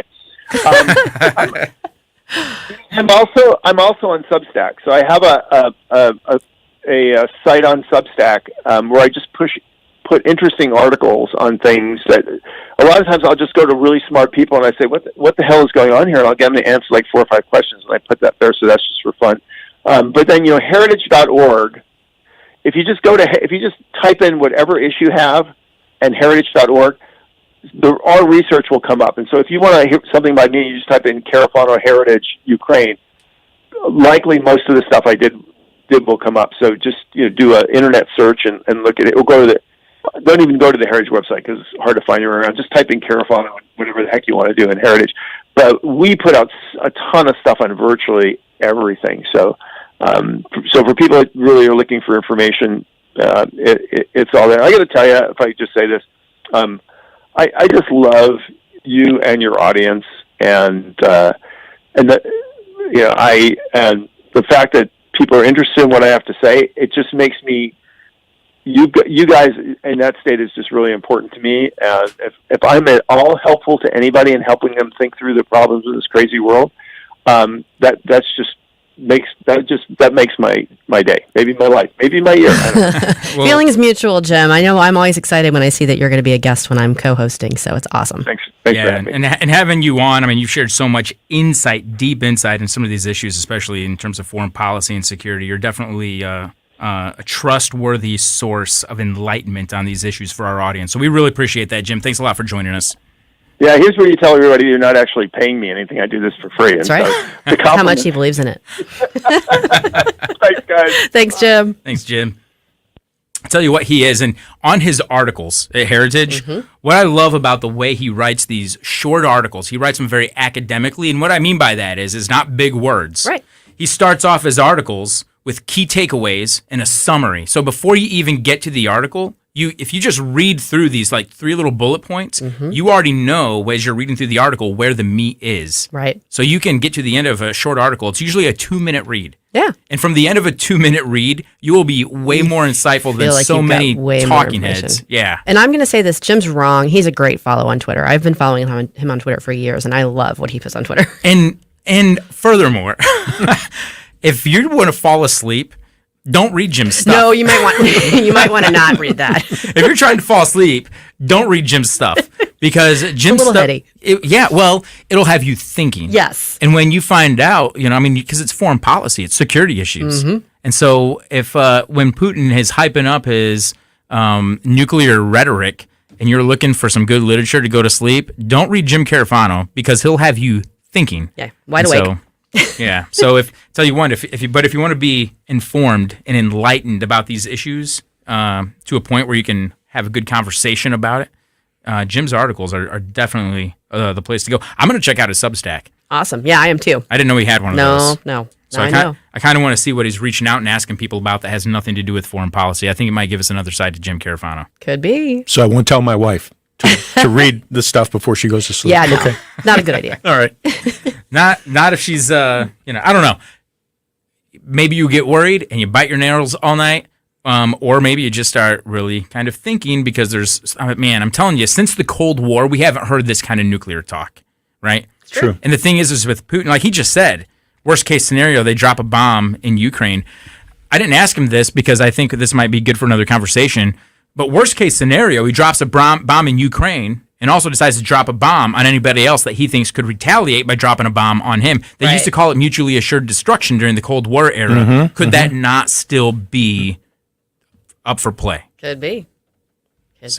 Maybe that make you think. Maybe for the next conversation with Jim Carafano, we should ask him. And I go back, to be honest with you, since I'm a couple years older than you guys, 1963 with the situation in Cuba and the Russian missiles positioned just off the Cuban coastline. Remember Bay of Pigs, etc. All the stuff that happened. I remember reading about it. Yeah, yeah. That was a scary time, and I think the atomic clock was I don't know, maybe a minute before midnight back then. One thing that I learned from my time in the Marine Corps, and I was an infantry squad leader, so I got to study a lot of warfare and train and rehearse and deploy. And usually, if someone drops a bomb, that's not the end of the story. Yeah. If one person drops a bomb, there's a lot of other people that is their signal to also drop bombs, which is why I feel like we're taking such a carefree position talking about nuclear weaponry today with a nuclear capable country that just invaded another country. If my parents were having this conversation back in like the 60s or 70s, I mean, people were building bomb shelters back then. Yes, they were. They were preparing because it was a real thing. Nowadays, it's like, oh yeah, he might be bombing Ukraine with a nuclear weapon. Anybody want to go to the movies? Right. I'm getting a little blasé, a little numb to it. Yeah, like really, like this is something that just happens in the movies. This is not something that happens in America, but like this is something that could be happening in America. Maybe people need to be a little bit more prepared for it.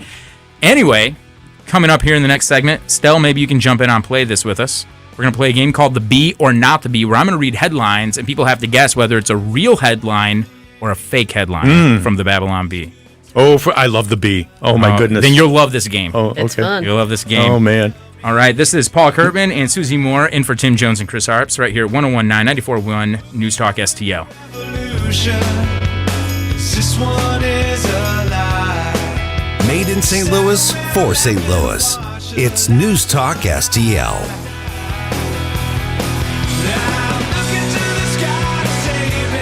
From the Michaels Flooring Outlet Traffic Center. This report is sponsored by Chucky. A new season's here, and with it, major delays being reported due to another killer doll with a shady plan. Just how many Chuckies are there? Chucky's here to chuck stuff up, including our freeways. Chucky Season 2 airing Wednesday. From the News Talk STL Weather Center.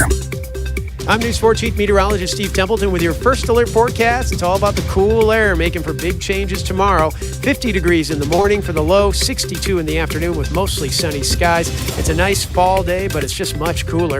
In fact, Saturday we have a chance for some frost in the morning outside of the city. The city low 41, but outlying areas mid to upper 30s. 62 in the afternoon and pure sunshine for Saturday. Mostly sunny Sunday and a little warmer, 71. That's the latest first alert forecast. I'm News 4 Chief Meteorologist Steve Templeton. No big old corporate lib AM station telling us what to say here. Conservative talk for St. Louis. This is News Talk STL at 101.9, 94.1, and always streaming at newstalkstl.com. For all the women listening right now, I want you to picture a financial advisor. What do you see? It's an old guy in a suit, isn't it? Now, you and your husband, you're meeting with said advisor. Who's he talking to? Him. That's the problem.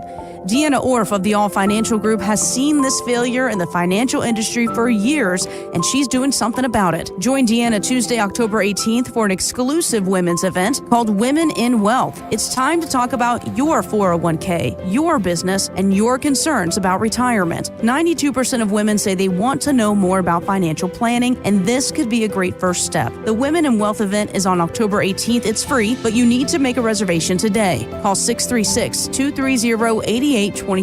That's 636-230-8824. Or go to yourmoneymattersstl.com. Investment advisory services are offered through All Financial Group, LLC, a registered investment advisor. Insurance and annuity products are offered through Stephen All, Missouri license number 803-9738. Finding great candidates to hire can be like, well, trying to find a needle in a haystack. Sure, you can post your job to some job board, but then all you can do is hope the right person comes along, which is why you should try ZipRecruiter for free at ziprecruiter.com/free. ZipRecruiter doesn't depend on candidates finding you. Its powerful technology identifies people with the right experience and actively invites them to apply to your job. You get qualified candidates fast. So while other companies might deliver a lot of hay, ZipRecruiter finds you what you're looking for. The needle in the haystack. 4 out of 5 employers who post a job on ZipRecruiter get a quality candidate through the site within the first day. ZipRecruiter, the smartest way to hire. And right now, you can try ZipRecruiter for free. That's right, free. Just go to this exclusive web address, ziprecruiter.com/free. That's ziprecruiter.com/free. ziprecruiter.com/free. The Vic Porcelli Show. Sunday is the Freedom Fest Barbecue hosted by the St. Louis Young Republicans. We'll talk to the Young Republicans president, Frank Candizzaro, Friday at 9:25. Weekday mornings at 9 on News Talk STL. This hour of Jones and Arps is brought to you by Stiefel. Contact your Stiefel financial advisor at stiefel.com. That's STIFEL.com.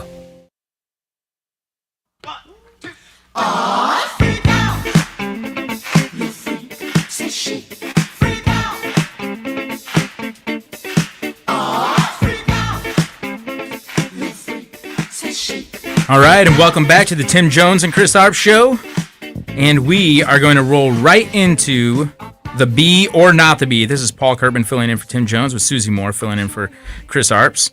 And we have a caller on the line. This is our good friend, Mike. Mike, welcome to the Tim Jones and Chris Arps Show.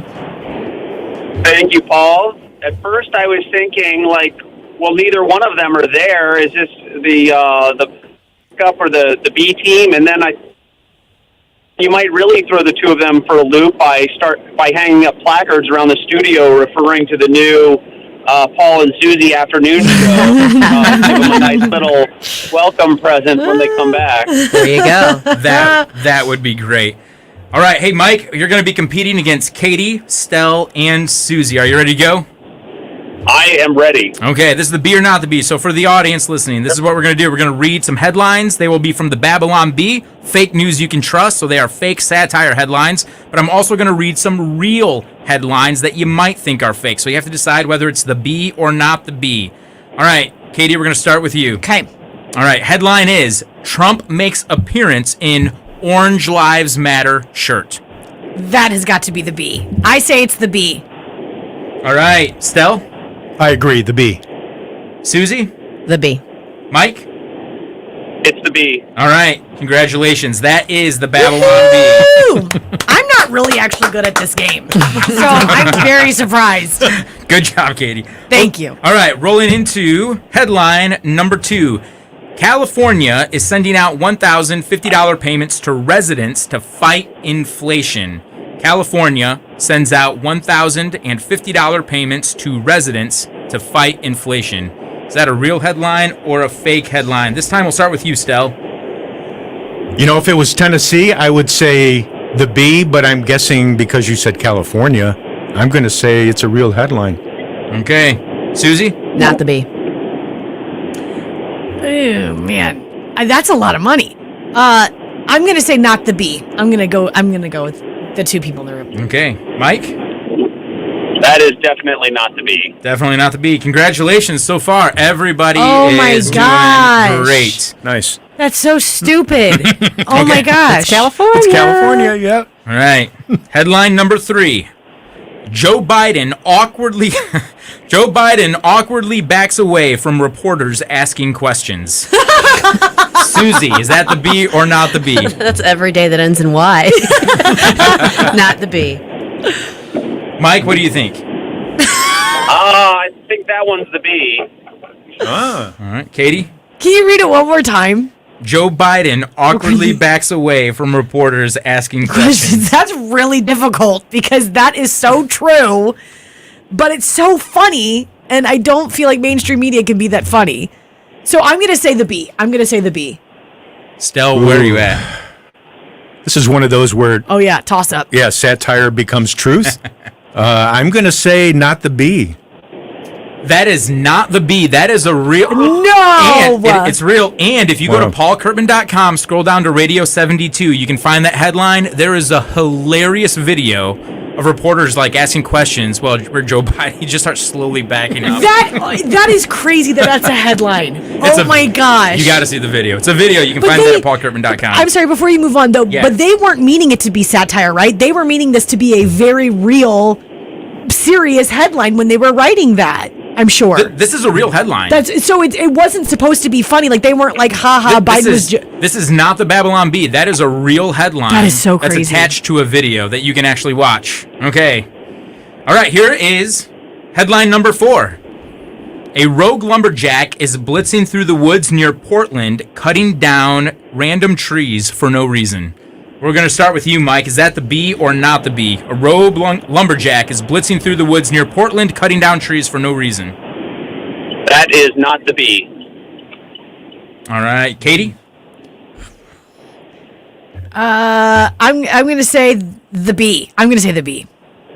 Stell? I'm going to go with not the Bee. I have no clue, but I'll say not the Bee. What do you think, Susie? I'm going to say it's the Bee. That is not the Bee. That is a real headline. Nobody knows who this guy is. Some crazy lumberjack. He's cutting down massive trees somewhere outside of Portland. God. Nobody can catch him. It's like a Monty Python skit. It is. What's that, Mike? Yeah, it used to be the satire Monty Python skit of the lumberjack at the end of the song saying that he dresses up in women's clothing, but I guess that's acceptable now in Portland, so he has to do something else. That's right. All right, let's do one more here, real quick. Congress passes funding stopgap bill to avoid Ukrainian government shutdown. Real quick, Katie. Not the Bee. Not the Bee. Not the Bee. Mike? I think that's the Bee. That's the Bee. It is the Bee. Gosh. Hey, I'm going to tally these up. I might have to announce these when we come back after the hour. So stick around to find out who won. This is Paul Kurtman and Susie Moore filling in for Tim Jones, Chris Arps here at 101.9, 94.1 News Talk STL. News Talk STL is proud to have Doug Voss of Safe Money Radio as part of our lineup each week. Doug has been a staple on St. Louis radio for many years as one of the leading financial experts in the area. You can hear Doug and Safe Money Radio 3 times every weekend on News Talk STL. But in case you miss anything, you can check it all out at DougVossSafeMoneyRadio.com. What else do our listeners need to know, Doug? Simply put, I focus on helping pre-retirees and retirees build, preserve, and protect retirement assets, and I've been helping my clients solve their insurance and financial needs for the past 33 years. I also strive to educate my clients on how to prepare for retirement, minimize the impact of market volatility on their assets, and deal with the challenges of increased longevity. Call me today at 844-676-SAFE. That's 844-676-7233. Doug Voss is a registered representative. Securities offered through DHL Securities LLLP, member FINRA and SIPC. Hey folks, here's great news for active aging seniors. The Kanega Watch, the only medical alert smartwatch with built-in fall detection. Yeah, the Kanega Watch is much different than the other guys. It's a stylish, discreet watch you can wear all the time. Get help through the watch in one of 3 ways. Your voice, pushing the watch's alert button, or have the fall detection connect you to a US-based 24/7 monitoring center who'll speak to you through your watch and can send help to your GPS location nationwide. And get this, it can do that even if you're not responsive. This is true 24/7 peace of mind for you and those that love you. Order your Kanega Watch with a full refund 30-day trial period. Call now, 800-413-7152. 800-413-7152. 800-413-7152. That's 800-413-7152. KLDY HD3 Clayton, K270BW Bellefontaine, KNBS Bowling Green. This is News Talk STL at 101.9, 94.1, and always streaming at newstalkstl.com. President Biden is pardoning thousands of Americans convicted of simple possession of marijuana under federal law. White House correspondent Greg Clugston reports. In a dramatic step toward decriminalizing the drug, the president said no one should be in jail just for using or possessing marijuana. He is also calling on governors to issue similar pardons for those convicted of state marijuana offenses. According to the White House, no one is currently in federal prison solely for simple possession of the drug, but the pardon could help thousands overcome obstacles to renting a home or finding a job. Greg Clugston, Washington. The number of Americans filing for unemployment benefits rose last week. Correspondent Ben Thomas reports. The Labor Department says jobless claims rose by 29,000 to 219,000, while the 4-week moving average inched up to just over 206,000. The total number of Americans collecting unemployment aid rose to 1.36 million. Despite the rising numbers, however, the labor market remains strong. The Federal Reserve takes labor force data into consideration when making policy decisions. It's been raising interest rates, hoping to slow borrowing and spending to push inflation closer to its 2% target. The government's September jobs report is due tomorrow. Ben Thomas, Washington. Even as the Kremlin moved to absorb parts of Ukraine in a sharp escalation of the conflict, the Russian military suffered new defeats that highlighted its deep problems on the battlefield and opened rifts at the top of the Russian government. The setbacks have badly dented the image of a powerful Russian military and added to the tensions surrounding an ill-planned mobilization. They've also fueled fighting among Kremlin insiders and left Russian President Vladimir Putin increasingly cornered. On Wall Street, the Dow down by 346 points, the Nasdaq dropped 75. More on these stories at townhall.com. Is Prager here to share a product that can help keep everyone more healthy? Cofix RX. Most of us know that viruses of all types are a part of life. What we don't always know are the right products that could be protecting us. So I'd like to tell you about Cofix RX and its doctor-approved secret ingredient. As a safety measure, many doctors and nurses have been using iodine to swab their noses for decades. Iodine has been in use since 1811, and 96% of us are iodine deficient. Using Cofix RX antiviral nasal spray with povidone iodine is a smart way to stay healthy. Cofix RX is made right here in the USA. It's simple to use. You spray it up your nose, and the iodine destroys germs and pathogens where they multiply in the nasal cavity. Check out CofixRx.com. That's COFIXRX.com for a retailer near you, or use the coupon code Prager for 20% off at CofixRx.com. Here's the Wall Street Business Report. Stocks opened lower again on Wall Street, but still managed to hold on to sizable gains. From the Michaels Flooring Outlet Traffic Center. This report is sponsored by Chucky. A new season's here, and with it, major delays being reported due to another killer doll with a shady plan. Just how many Chuckies are there? Chucky's here to chuck stuff up, including our freeways. Chucky Season 2 airing Wednesdays, 9/8 Central, only on USA and Sci-Fi. Heavy westbound 44 into Big Bend, westbound 44 east of Gray Summit. They wrapped up an earlier accident. Traffic jams at Pacific. An accident blocking all lanes on Highway 21 north of Highway 110. Volume westbound 64 between Kings Highway and McCausland. Westbound 4064 heavy Winghaven to I-70. An accident westbound 44 at the Poplar Street Bridge. Stop and go southbound 55 between the Poplar Street Bridge and Potomac. And construction backing up traffic on eastbound 64 east of Illinois Route 42161. I'm Tori Lyons from the News Talk STL Traffic Center. From the News Talk STL Weather Center. I'm News 4 Chief Meteorologist Steve Templeton with your first alert forecast. It's all about the cool air making for big changes tomorrow. 50 degrees in the morning for the low, 62 in the afternoon with mostly sunny skies. It's a nice fall day, but it's just much cooler. In fact, Saturday we have a chance for some frost in the morning outside of the city. The city low 41, but outlying areas mid to upper 30s. 62 in the afternoon and pure sunshine for Saturday. Mostly sunny Sunday and a little warmer, 71. That's the latest first alert forecast. I'm News 4 Chief Meteorologist Steve Templeton. Since 2007, the state of Missouri and local governments have handed out almost $5 billion in tax subsidies or abatements to private developers. That money could have gone to basic services like schools and public safety. And studies show these subsidies don't produce the promised jobs and growth. If developers want to build a sports stadium or shopping mall, why should they be given our tax dollars to do it? It's time to reform economic development subsidies. The Show Me message has been brought to you by Show Me Institute and Show Me Opportunity.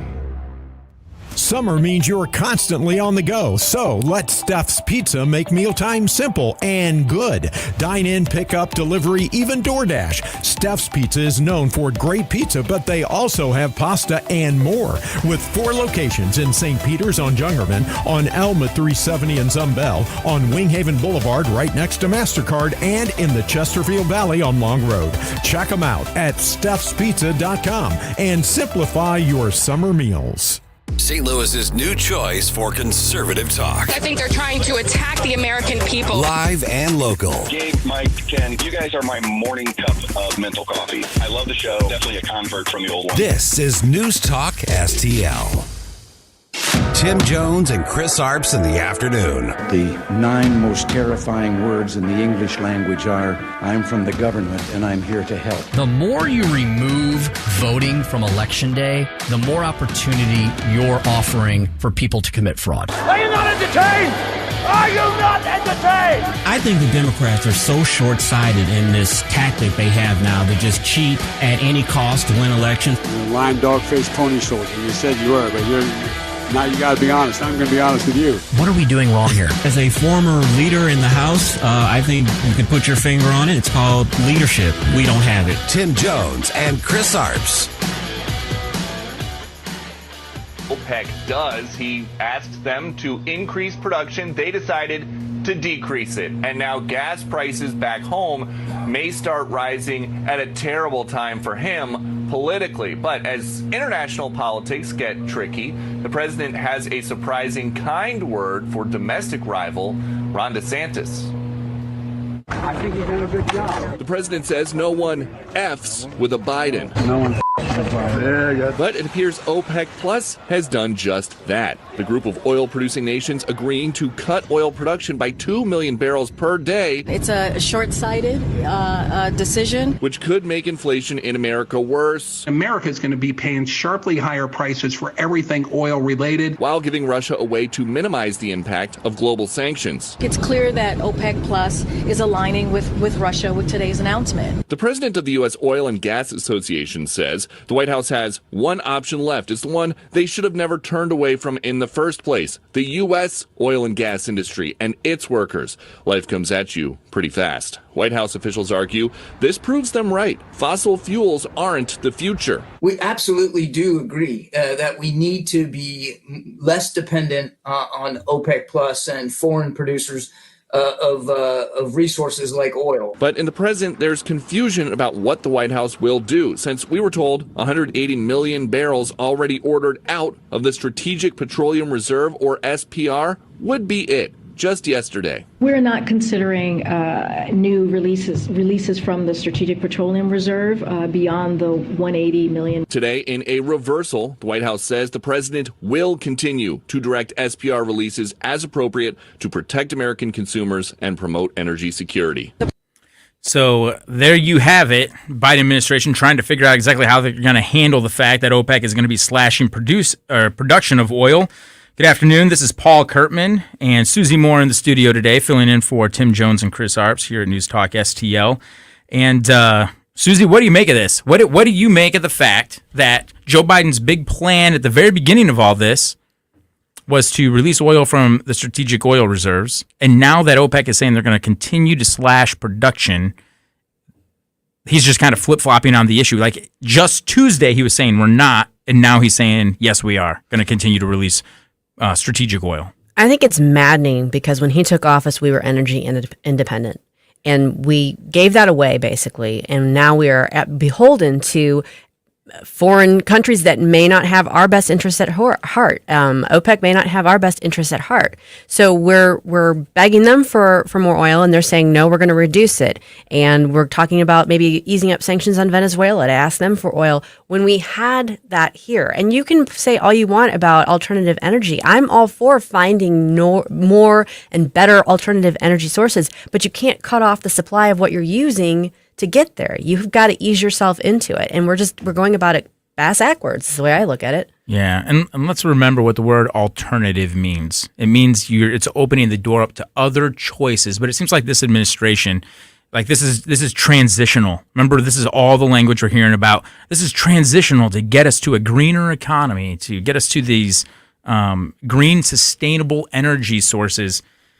Well, OPEC is going to slash oil production by 2% of the global supply.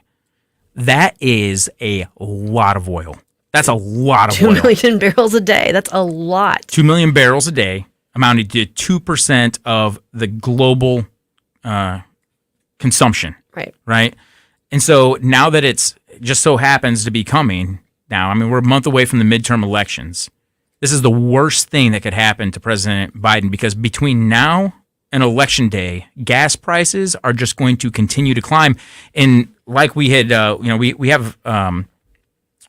had played a clip of before, and I heard other stations playing it, about how people are really going to be going to the polls to vote based on their pocketbook and how much money they're spending at the pump. It seems like this is just going to be a complete disaster for the Democrats. I don't know if there's any type of damage control that they can run. I don't know if there can be any October surprise to get people to think of anything else except of how much they're going to be paying at the pump, increasingly so. So the closer we get to election, the higher gas prices are going to get. Yep. Yeah, and you're going to see that then carried over into your grocery prices and everything else. I'm sure they've got a few October surprises up their sleeves. They're going to have the last J6 gas next week now because they delayed it because of the hurricane. So I'm sure there'll be some big barn burner bomb shells that they drop from that. And, you know, for individual candidates, I'm sure you'll see some October surprises type things. But no, the bottom line is most voters at this point, if they haven't made up their minds, well, I don't know what they're paying attention to, but if they haven't made up their minds that having gas prices back on the rise is going to help push them in the direction of the Republicans. Yeah, I wholeheartedly agree. I'm just a little bit nervous, if I'm just being open and honest about this. I work in the financial industry, and so when people are struggling month to month, I hear from that. I talk to them about that. When people are concerned about the value of their 401ks or their IRAs, we have those conversations. What's going to happen in the economy? Are we in a recession? Are we going into a recession? We hear a lot of people talking about, is it going to be a hard landing? Or are we going to have a experience like a jolt of a recession? Or is it going to be a soft landing where we barely even notice we're in a recession? I think that kind of talk, and I hear financial professionals talking about that is crazy, because that does not translate to the ears of people that month to month are just constantly watching. Yeah. We have people that live out in Franklin County where I live, driving all the way into St. Louis to work. So that's like a 50-minute drive, 55-minute drive there and back every single day. Stell's waving his hand. And a lot of these folks are Democrats, And even if they're not Democrats, the one thing on their mind is the fact that gas prices are going up. And for President Biden, what is he going to do? I mean, with all and what's so maddening, you talked about that before. When he first released, what was it, 168 million barrels or something from the strategic reserves, we sent a lot of that to other countries. Yeah. How is this supposed to if the Republican Party ought to be playing this on a loop? I mean, he's doing the campaigning for us, but it's like people just, I don't know. Sometimes I'm a little nervous too, whether or not people are actually figuring that much out. Whether or not that, knowing that it's Biden that's doing this. I usually, in my previous, punditry about, who's responsible for this and that. Look, inflation, Trump had a role to play in inflation. Sure. He absolutely did. I'm not going to deny it, because I know how math works and money and everything else. Right. There's a lot of spending under his administration as well. And bailouts. I mean, some of the first stimulus bailouts under his administration, bailouts that were just as big or bigger than the bailouts we saw in 2008 because of COVID. Now, I get nobody knew what was going on at the time. But the thing is, too, when we're talking about oil and gas right now, there is nobody to blame. Nobody to blame except Biden for for the volatility that we're seeing in gas prices. Agreed. Can I mention, by the way, you said Franklin County? Yes. And you and I live out in that area? Yes. There have been numerous times over the past couple of months where I've stopped to get gas at 44 and Highway 100 in Washington. Tons of trucks, and this was at the time when I was driving in late at night. There were between 12 and 16 trucks parked there with drivers resting overnight. So I had a chance to interact with some of those folks who went to Mr. Fuel and the Phillips 66 there at that intersection. Invariably, their discussion with me would be, I don't think folks realize what we're going through as truckers. Not just how much we're paying, but also how that's affecting what they're going to pay at the grocery store, as you guys mentioned. And that's kind of faded off into the background, and yet we have truckers around the country who are dealing with prices that are more exorbitant, higher than what we're paying. And here in the St. Louis area, we're lower than a lot of the other areas of the country where they're still paying $5, $6, $7 a gallon. Where we're at out in Franklin County, it did go up 30 cents in one day this week, Tuesday to Wednesday. Went up 30 cents in one day, which kind of shocked me. But still, we're at that $3.29 to $3.59 range. And I have friends in Chicago and Detroit and Atlanta where they're paying $4.55, $5.50 a gallon.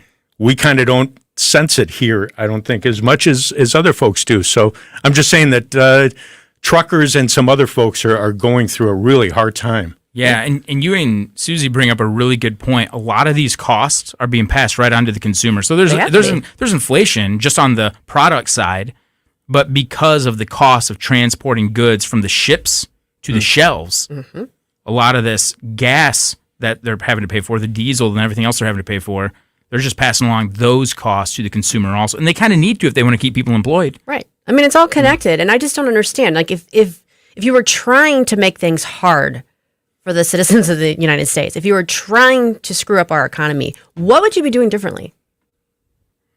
I think they've done everything.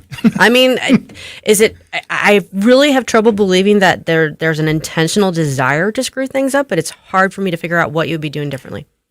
I'll just say this.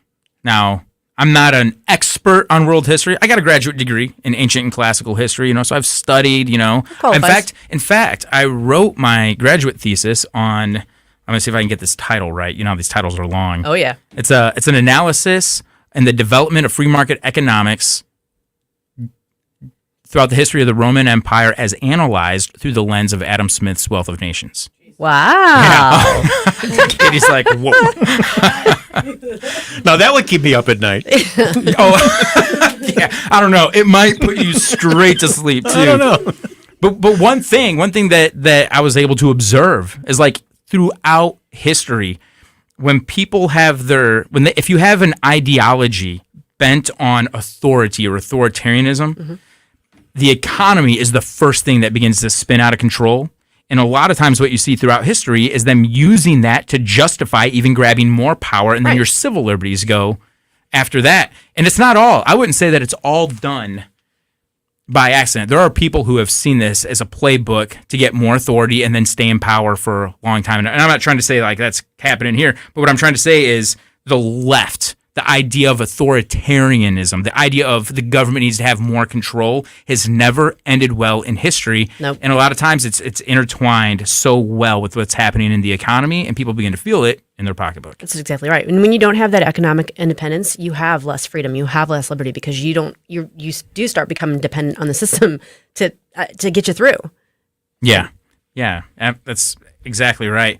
I think that it's also very, what's her name? The spokeswoman, Biden's spokeswoman. Karine Jean-Pierre? Yeah. I don't want to mess up her name. Karine Jean-Pierre. She was a great goalie for the Canadiens, by the way. But that's another story. Everybody's laughing. I don't get it. I don't know what's. I don't know the joke. That name like that, the French name. Oh Jean-Pierre. Yeah.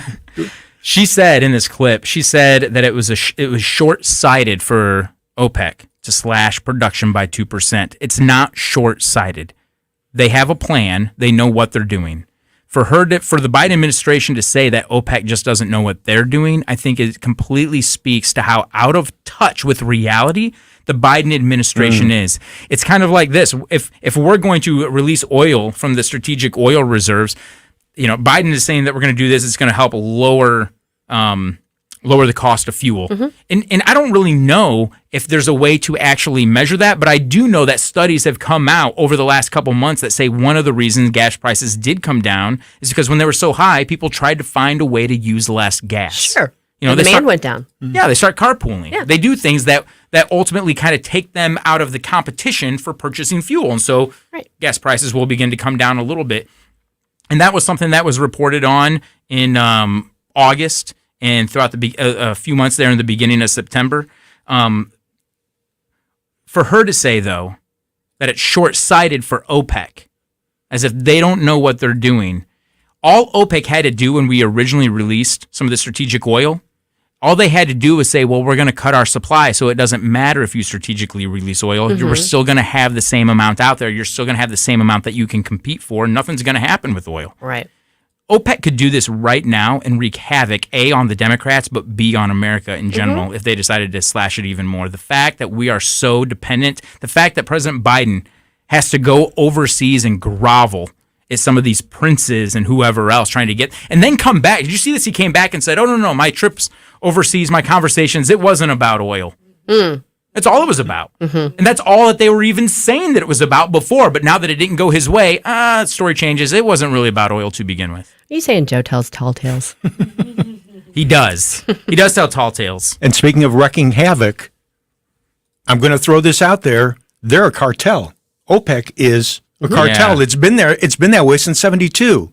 And as someone who lived through the stuff in the late '70s with Carter, and if you had an odd numbered license plate, you got gas on Monday, Wednesday, Friday, even numbered license plate Tuesday, Thursday, Saturday. I did not know that. Yeah. Oh yeah. I remember. That was a very, very strange time. So all I'm saying is, like the situation we have at the border with stuff with cartels literally owning our southern borders, I have to put OPEC in the cartel category. I don't know if you guys would agree with me, but I think they're a cartel. I would absolutely agree with you. I mean, anybody who controls the supply, and if you find yourself in a position where you have to get down and grovel and beg and kiss the ring, I tell you what, man, a cartel. There's so many I'm not an expert on like mafia movies, but this really feels like it could be a mafia movie, right? Because they can literally extort you. Oh, you want more? You want more? You want some more oil? Okay, well, maybe we'll do that if you do X, Y, and Z, or, they'll just drop some hints here and there. I don't like the idea of America being in a position where we have to submit ourselves, our policies, our freedoms, our way of life, our ideology, what we stand for, our values, to countries that by and large will cut your head off if you're a homosexual or won't let women drive, things like that. But that's where we are. That's why energy independence is critical. It is. It's critical to freedom. I mean, that's the whole point. Right? The synonymous terms, freedom and independence. Yep, absolutely. But speaking of the border, when we come back after this break, we're going to be talking with Virginia Allen, senior news producer and podcast host for the Daily Signal. She's got a recent article out, and we're going to talk to her a little bit about what she has been seeing at the Texas border with Mexico. We'll be talking with Virginia here in just a couple minutes. This is Paul Kurtman and Susie Morin for Tim Jones and Chris Arps, right here on 101.9, 94.1 News Talk STL. Waiting for the break of day. Searching for Like us on Facebook at News Talk STL. From the News Talk STL Weather Center. I'm News 4 Chief Meteorologist Steve Templeton with your first alert forecast. It's all about the cool air making for big changes tomorrow. 50 degrees in the morning for the low, 62 in the afternoon with mostly sunny skies. It's a nice fall day, but it's just much cooler. In fact, Saturday we have a chance for some frost in the morning outside of the city. The city low 41, but outlying areas mid to upper 30s. 62 in the afternoon and pure sunshine for Saturday. Mostly sunny Sunday and a little warmer, 71. That's the latest first alert forecast. I'm News 4 Chief Meteorologist Steve Templeton. From the Michaels Flooring Outlet Traffic Center. This report is sponsored by InvisibleFence.com. Invisible Fence brand's mission is to keep pets happy and safe with their forever families. Their exclusive technologies make their containment systems the most advanced on the market, giving your pet freedom to enjoy their yard and you confidence in their safety. Visit InvisibleFence.com to schedule your free consultation. Accident eastbound 44 before the Merrimack River Bridge. Accident the city westbound 44 at the Poplar Street Bridge. Only the right lane was open, but they have moved it now to the 7th Street exit ramp. Still stacking up traffic through the depressed section. Westbound 44 slow at Big Bend. Accident cleared east of Gray Summit. A crash eastbound 64 before 270. Accident southbound 141 between Hawkins and Bowles. Eastbound 70 stacks up crossing the Museo Veterans Bridge. And bumper to bumper east and westbound 64 at Illinois 161. I'm Tori Lyons from the News Talk STL Traffic Center. 10-year-old George Haruza and his parents, with only what they could carry in a suitcase, made a daring escape from behind the Iron Curtain of communism. George Haruza and his family risked their lives fleeing communist oppression to secure the freedom and promise of America. George Haruza quickly learned English, studied hard, and worked harder. Overcoming every hurdle in his way, George Haruza is now a world-renowned surgeon, educator, and physician leader. So I do believe in a limited government. Governments should provide for the people who are really in need, encourage everybody else to rise up to their potential, and then mostly get out of the way. Now George Haruza wants to bring his record of getting good things done to the state Senate. And George Haruza understands the mission. George Haruza for State Senate, a record of getting good things done. Paid for by Haruza for Missouri. I'm Dr. TJ, owner of the Institute of Natural Health, co-owner of Optimal Nutraceuticals, and the host of Wellness 101. Wellness 101 is designed to cut through the nonsense and provide you common sense, science-based information regarding health and wellness. On the show, we discuss topics like thyroid health, gut health, hormone optimization, and many others. Our show airs Saturdays at 10 a.m. and 2 p.m. and Sundays at 11 a.m. and 3 p.m. right here on News Talk STL. For more information, visit us at inhstl.com.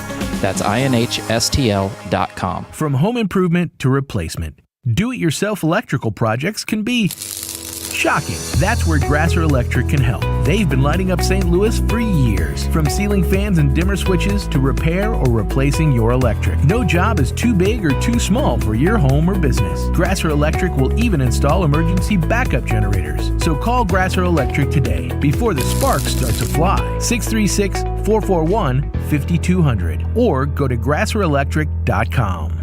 The candidates. We're going to win this campaign. The issues. Gas prices, Biden inflation. The election news, analysis, and opinion you won't get anywhere else. Decision 2022 happens. There's a backlash coming On News Talk STL. This hour of Jones and Arps is brought to you by Stifel. Contact your Stifel financial advisor at stifel.com. That's STIFEL.com.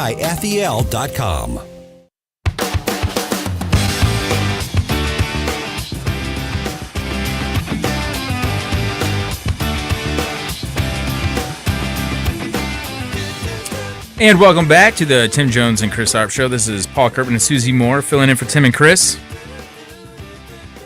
Susie, the border issue is just not going to go away. I don't think it's going to go away for a long time in terms of it being a hot button issue. Agreed. I think it's going to play a much larger role, as it already is in this midterm election, even the 2024 presidential election, because we have governors doing what they're doing by sending these migrants to other states. But with us on the phone right now is Virginia Allen. She is the senior news producer and podcast host for the Daily Signal. She wrote a recent article called What I'm Seeing on Texas Border with Mexico. And Virginia, we would love to talk with you a little bit about this. How are you doing today? I'm doing well. Thanks so much for having me. It's great to be here. Yeah, we're really glad to have you. So first off, let's talk a little bit about what is actually happening on the border. We know that Governor Ron DeSantis, Governor Abbott, some of these border state governors have taken some of these migrants, sent them to places like Chicago, Martha's Vineyard more recently, New York, Washington, D.C., and these people are getting a firsthand glimpse of what some of these communities right there on the border themselves are dealing with. But how bad is it really on the border? What is it these people on the border are dealing with on a daily basis regarding these migrants that are coming into the communities or even on their property? Mm-hmm. I spent 3 days last week down at the border. I was in Eagle Pass, Del Rio, and Kinney County. Those are all communities in Texas that are right on the Mexican border. And from the local perspective, from talking with people who have ranches on the border, who live a mile from the border, this is a reality that they're living with day in and day out, of having to deal with fear of, who's walking through their backyard or by their house. And over and over and over, I saw a really interesting scenario play out where a group of illegal migrants would cross the border and they would wait for Border Patrol to come pick them up. And it was almost ho-hum. It was like it was just sort of another day. They had crossed illegally. Border Patrol comes, picks them up. Then they're taken to a processing center, and some of their basic information is taken down, their name, where they came from, their country of origin. We hope that they're telling the truth when they share that information.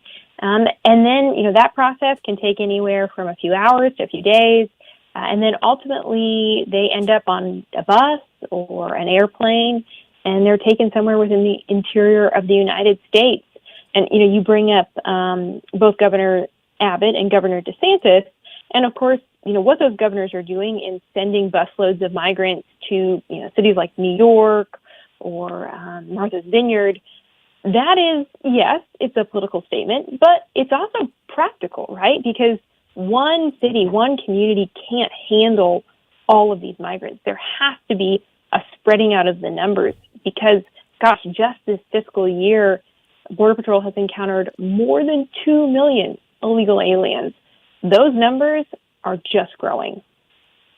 Virginia, when you were there visiting, I know you had a chance to talk with some of the residents of those border communities. What was the sense you got from them in terms of, how they were coping with this and whether it made them feel like they wanted to just, pick up stakes and leave, or what they wanted to do in relation to this?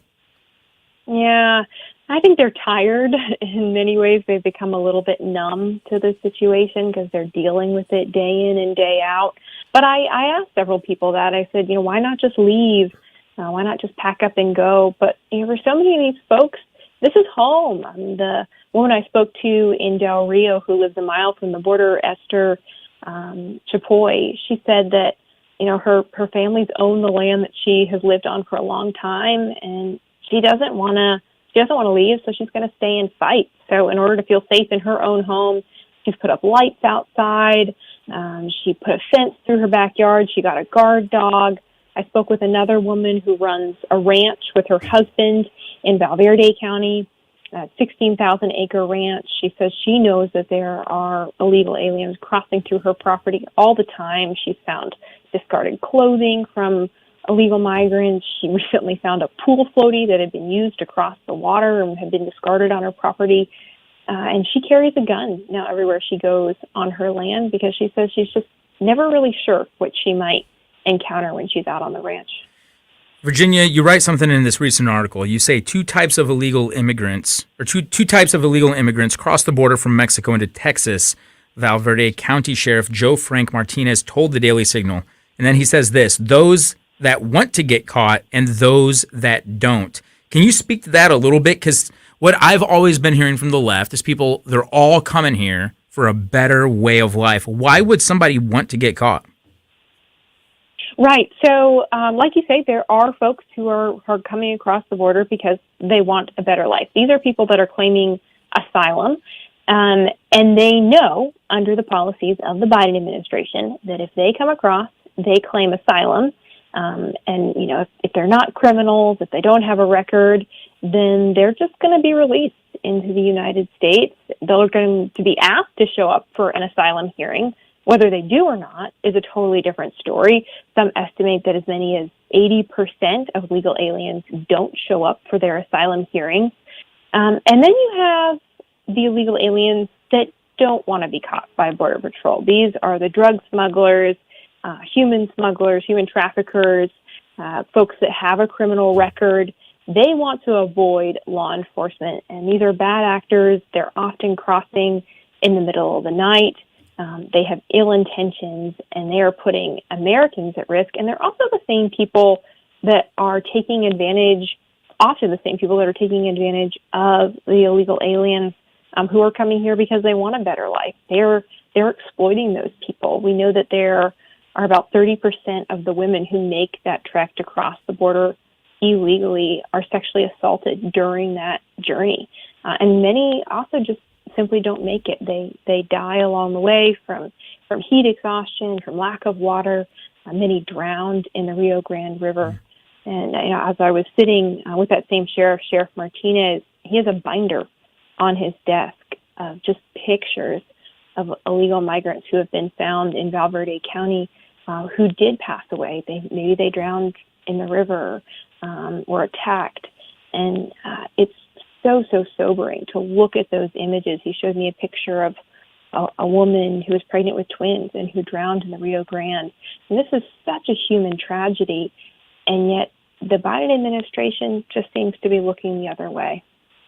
Virginia, talk about that a little bit. I mean, there's been a lot of pressure put on both Joe Biden and Kamala Harris and the administration in general to come to the border, to address the border directly, and they seemingly have sidestepped it.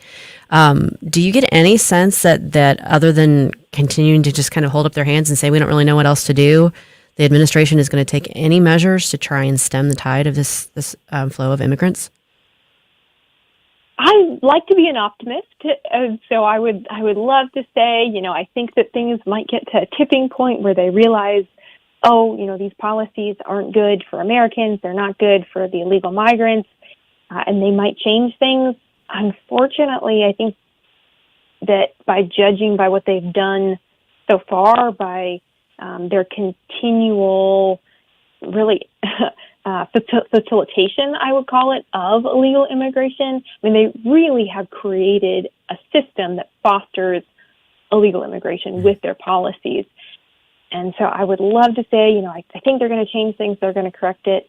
Unfortunately, I just don't see that happening. And, obviously, here at the Daily Signal, we're going to continue to call on them to really highlight the policies that are failing.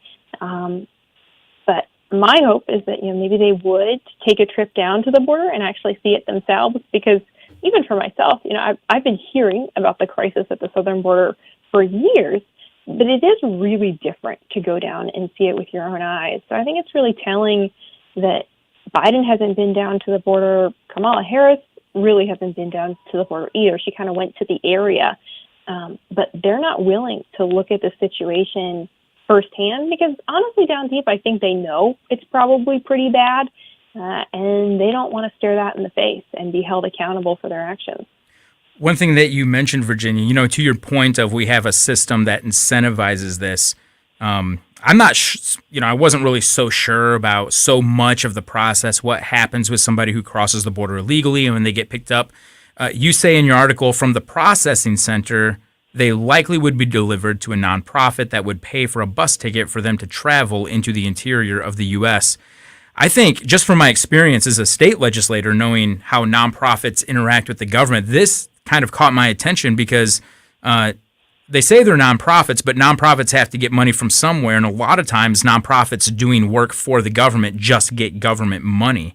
And I'm interested to know more about these nonprofits. Do you have any information or any resources where we can find out about these nonprofits? Because these are not government, maybe quasi-government organizations, but somehow they're wrapped up in this, providing this service. And although they're nonprofit, they are getting money from somewhere. And has there been anybody looking into that to find out who these nonprofits are and what the incentives they have to be doing this? Or is it literally just a bunch of volunteers out of the goodness of their heart working in these processing centers? That's a great question, and this was something that I had my eyes open to during this trip. I didn't realize how heavily involved NGOs are in the process of illegal immigration. But you're absolutely right. It's an issue that hasn't been covered widely in the press. There's a few independent journalists that are covering this a little bit. It's something that the Heritage Foundation, some of my colleagues are looking into. It's something that now, after my trip, I'm starting to dig into a little bit more to report on for the Daily Signal. But on first glance, what appears is happening is a lot of these NGOs are getting grants from the government in order to buy the bus tickets, buy the plane tickets. We know Catholic Charities is a big one that is buying those tickets. There's a Hope Border Mission, I believe is the name of another one down in Eagle Pass. And there's a lot of questions about where exactly that funding is coming from, and also how much of that funding is going, directly to these tickets versus other things that the NGOs might be involved with. So that is a big issue that is surprising that the mainstream media hasn't been covering, but we're certainly proud to be jumping in and covering that here at the Daily Signal. Virginia, Virginia, earlier this week, Senators Cruz and I think it was Lindsey Graham sent a letter, kind of a scathing letter to Alejandro Mayorkas, the Secretary of Homeland Security, basically saying that he's kind of presiding over, he's derelict in his duties, and that they're citing like grounds for impeachment. If we see a swing in terms of who controls Congress in November, do you see them sort of taking up this, approach of investigating DHS and other governmental entities involved with the immigration issue? Yeah, I think a lot will depend on who controls the House and the Senate, and depending upon, whether you have Republicans controlling both House and Senate or not. These investigations, often we hear about them being launched, but it can be really hard for one party to get much done when they're not in the majority in the full of Congress. So, I think we will see Republicans potentially take some moves on this. Of course, we would love to see this as a bipartisan effort. To see Republicans and Democrats say, hey, we want to know the truth. We want to actually know what's going on with the situation at the border. We want to get to the bottom of this. So hopefully there will be movement there forward. I know, and I can say with some confidence that I think, certain members of Congress will continue to really try and hold their colleagues' feet to the fire on this issue and keep pushing forward. But I know, it's not always a popular issue, and that can scare some people off. They don't want to put the time and resources behind it. So it'll be interesting to see what happens come November and obviously next year. All right. Virginia, if people want to follow you and read more about what you're writing and the things that you're seeing, where can they get a hold of you, either on social media or on the web? Sure. So you can check out my work on Twitter at Virginia_Allen5.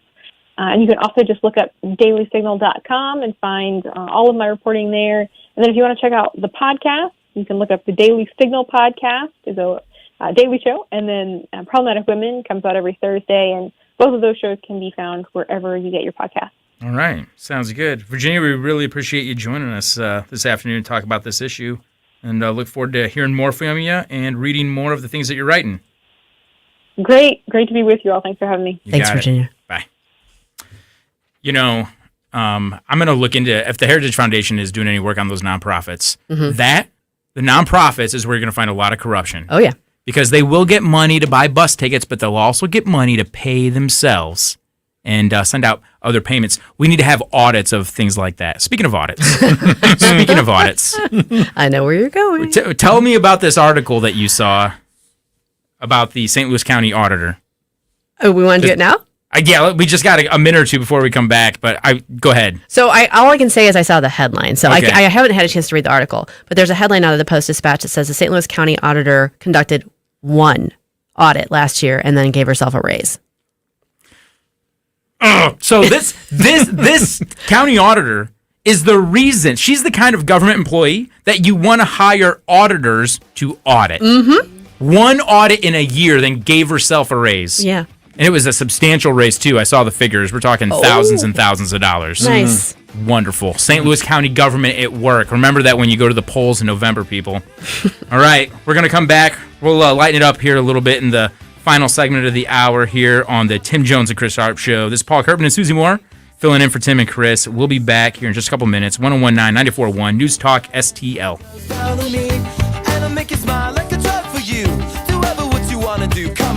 For podcast articles and more, find us on newstalkstl.com.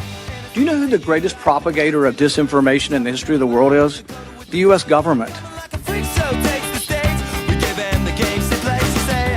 From the Michaels Flooring Outlet Traffic Center. This report is sponsored by Napa Auto Parts. When your ride fires on all cylinders, so do you. That's why Napa's on a mission to keep you in motion with nearly 6,000 Napa Auto Parts stores and over 17,000 Napa Auto Care centers. The Napa network has everything you need to get up and go.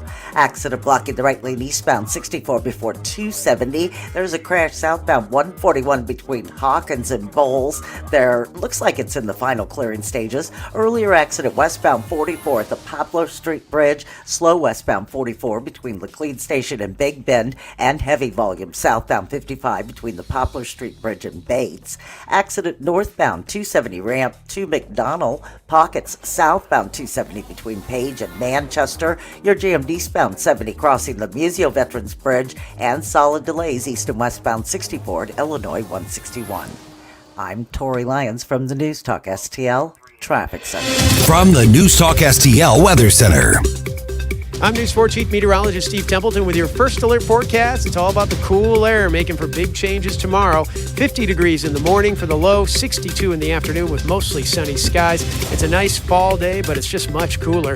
In fact, Saturday we have a chance for some frost in the morning outside of the city. The city low 41, but outlying areas mid to upper 30s. 62 in the afternoon and pure sunshine for Saturday. Mostly sunny Sunday and a little warmer, 71. That's the latest first alert forecast. I'm News 4 Chief Meteorologist Steve Templeton. The news and talk 219 Democrats voted to defund the police. that matters to St. Louis. And take away resources from law enforcement. News, analysis, opinion. A plan for a new direction. 1019 and 94.1 News Talk STL.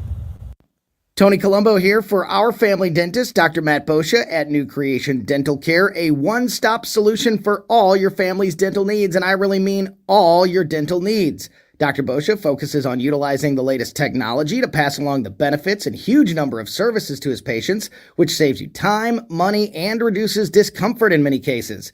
He also focuses on your convenience by offering early morning and evening appointments to limit disruption to you and your kid's schedule, and to being available for same-day and emergency treatment.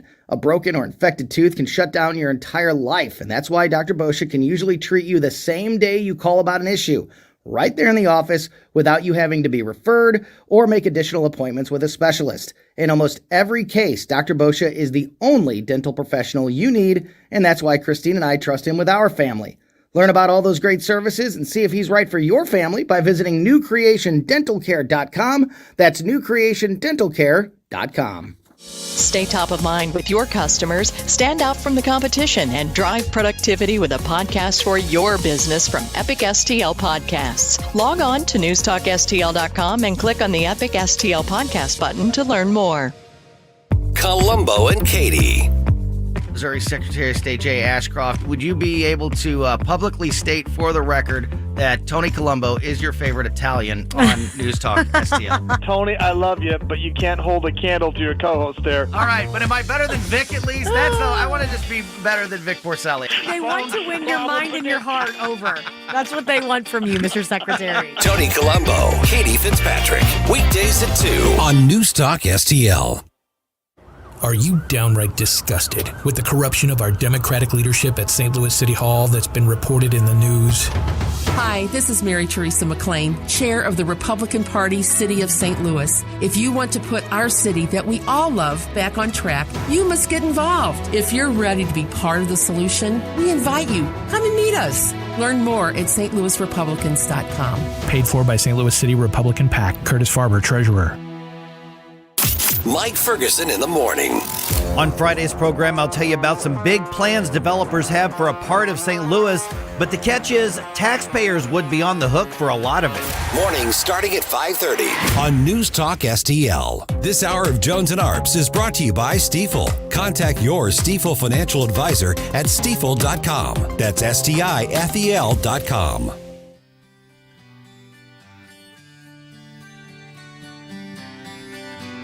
This is News Talk STL at 1019, 94.1, 99.1 HD3 and newstalkstl.com.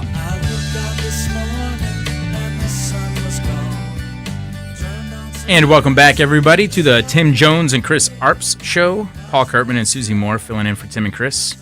And here in this final segment of the hour, Susie, I'm just going to ask you some questions. This is not political, but it's kind of cultural. Okay.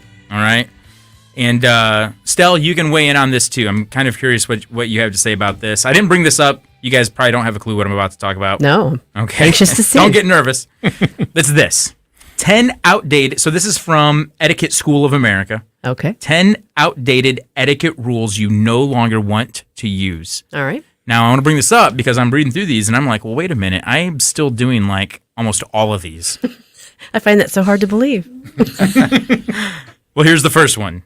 Tell me, is this outdated or is this still something you should do? Outdated etiquette rule number 1. They say it's outdated to remaining seated during an introduction. A generation ago, there were only a few exceptions to this rule that a lady never stood up to shake hands or while being introduced.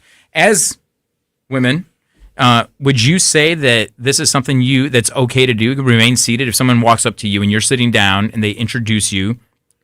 As a woman, should a woman stand up, or is it okay if a woman stays seated? So I never knew that was based on gender, but as a woman who practiced law for 28 and a half years with a lot of men in my profession, I never didn't stand up. I mean, it was just, I didn't expect to be treated differently. So if I was going to be greeting somebody, I was going to be standing up and I was going to be giving them a firm handshake. Because in a business sense, yeah. Yeah. Now, I mean, I guess there may have been times when, like in a more social setting, maybe you've got like a plate on your lap or something. But no, I never knew that was an etiquette rule to begin with. What about this one? So here's another one. So first off, I was always told that you always stand up when someone's coming up to you, approaching you. But I guess I could see how it could be different, or at least how it used to be different. Maybe, yeah. Decades ago. What about this one? I was taught, and I still do this, and it's been the point of confusion and awkwardness from time to time. But the rule is that a man never reaches out to shake a woman's hand unless she first extends her hand. Have you ever heard that? I have heard that. It's just not practical. In reality, you're just going up to people and if you're not putting your hand out, you're giving them a big hug. I am so old fashioned then, because this one I will be in a group of people and like this is a rule that I've always tried to abide by because I think I'm doing the right thing. But then when you shake 3 hands and not the fourth one because she's a woman, excluding her, then it looks like I'm snubbing somebody. Yep. And I've gotten some dirty looks because of that. I am a big handshaker. Mm-hmm. This is so crazy you're bringing this up, Paul, because yesterday I was complaining to Tony off air and now I'm doing it on air because whatever, I'm pregnant. So just say what I want to say.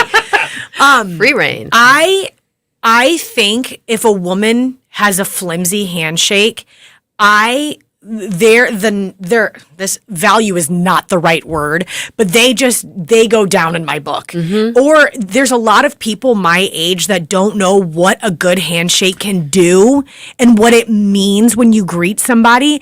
And I think it's everything to me, and it's such a superficial thing to count on. But my reaction, if you give me like a fish little handshake or like something flimsy or like weak, that makes me look at you as a person like, this is our first impression of each other. Yep. Is that bad? No, it's not bad. I think it's good for people to practice their handshake. Yes. Teach your kids how to shake hands. Yeah. And it's okay.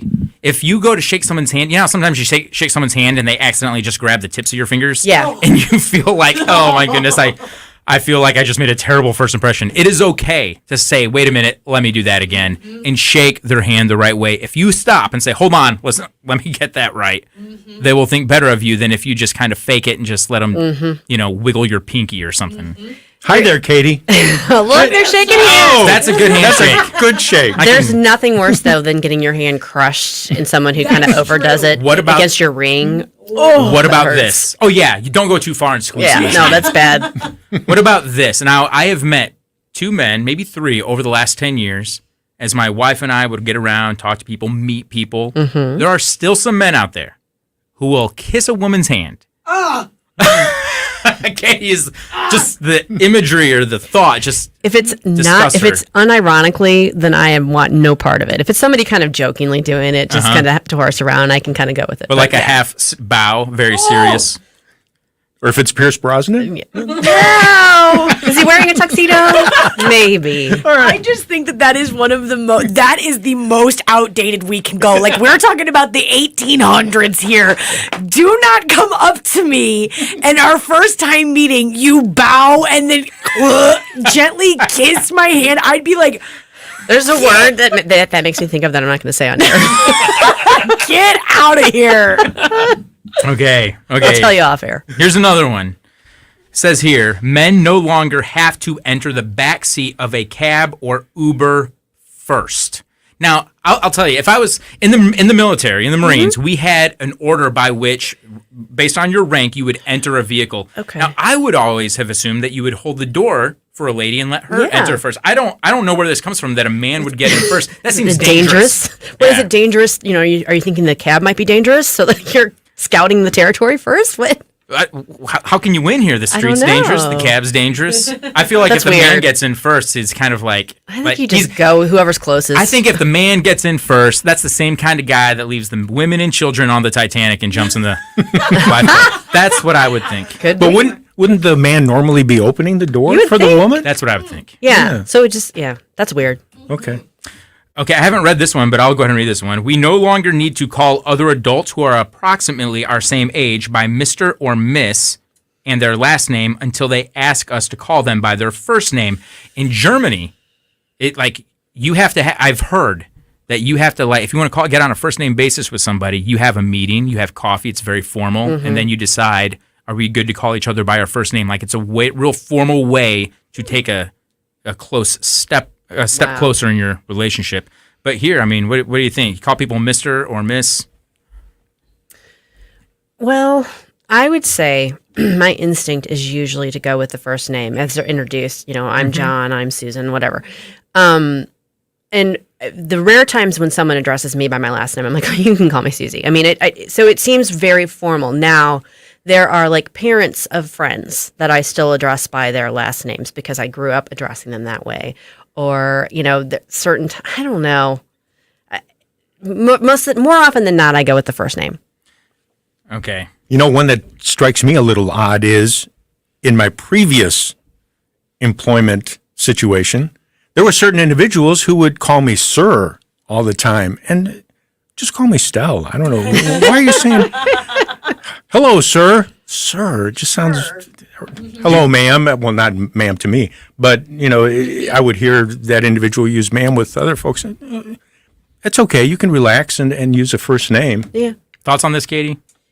I went to a bridal shower this weekend, and I still call my friends' parents Mr. and Mrs. Mm-hmm. I still to this day, especially if we grew up together, specifically if we grew up, and that's how I've always recognized them. I will do that until I'm in the grave or they're in the grave.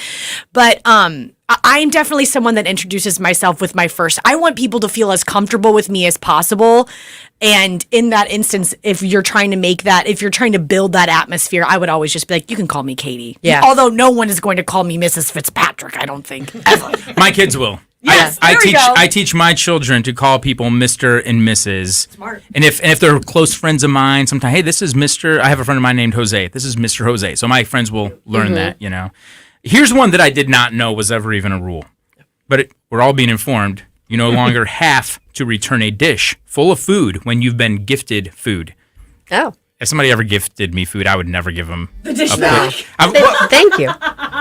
A dish full of food. So I think it's like you give them a plate of that food back. Got it. I never would have done that anyway, so No. it's a good thing I wasn't paying attention to all these etiquette rules. All right, it's Paul Kurtman, Susie Moore filling in for Tim and Chris here at News Talk STL.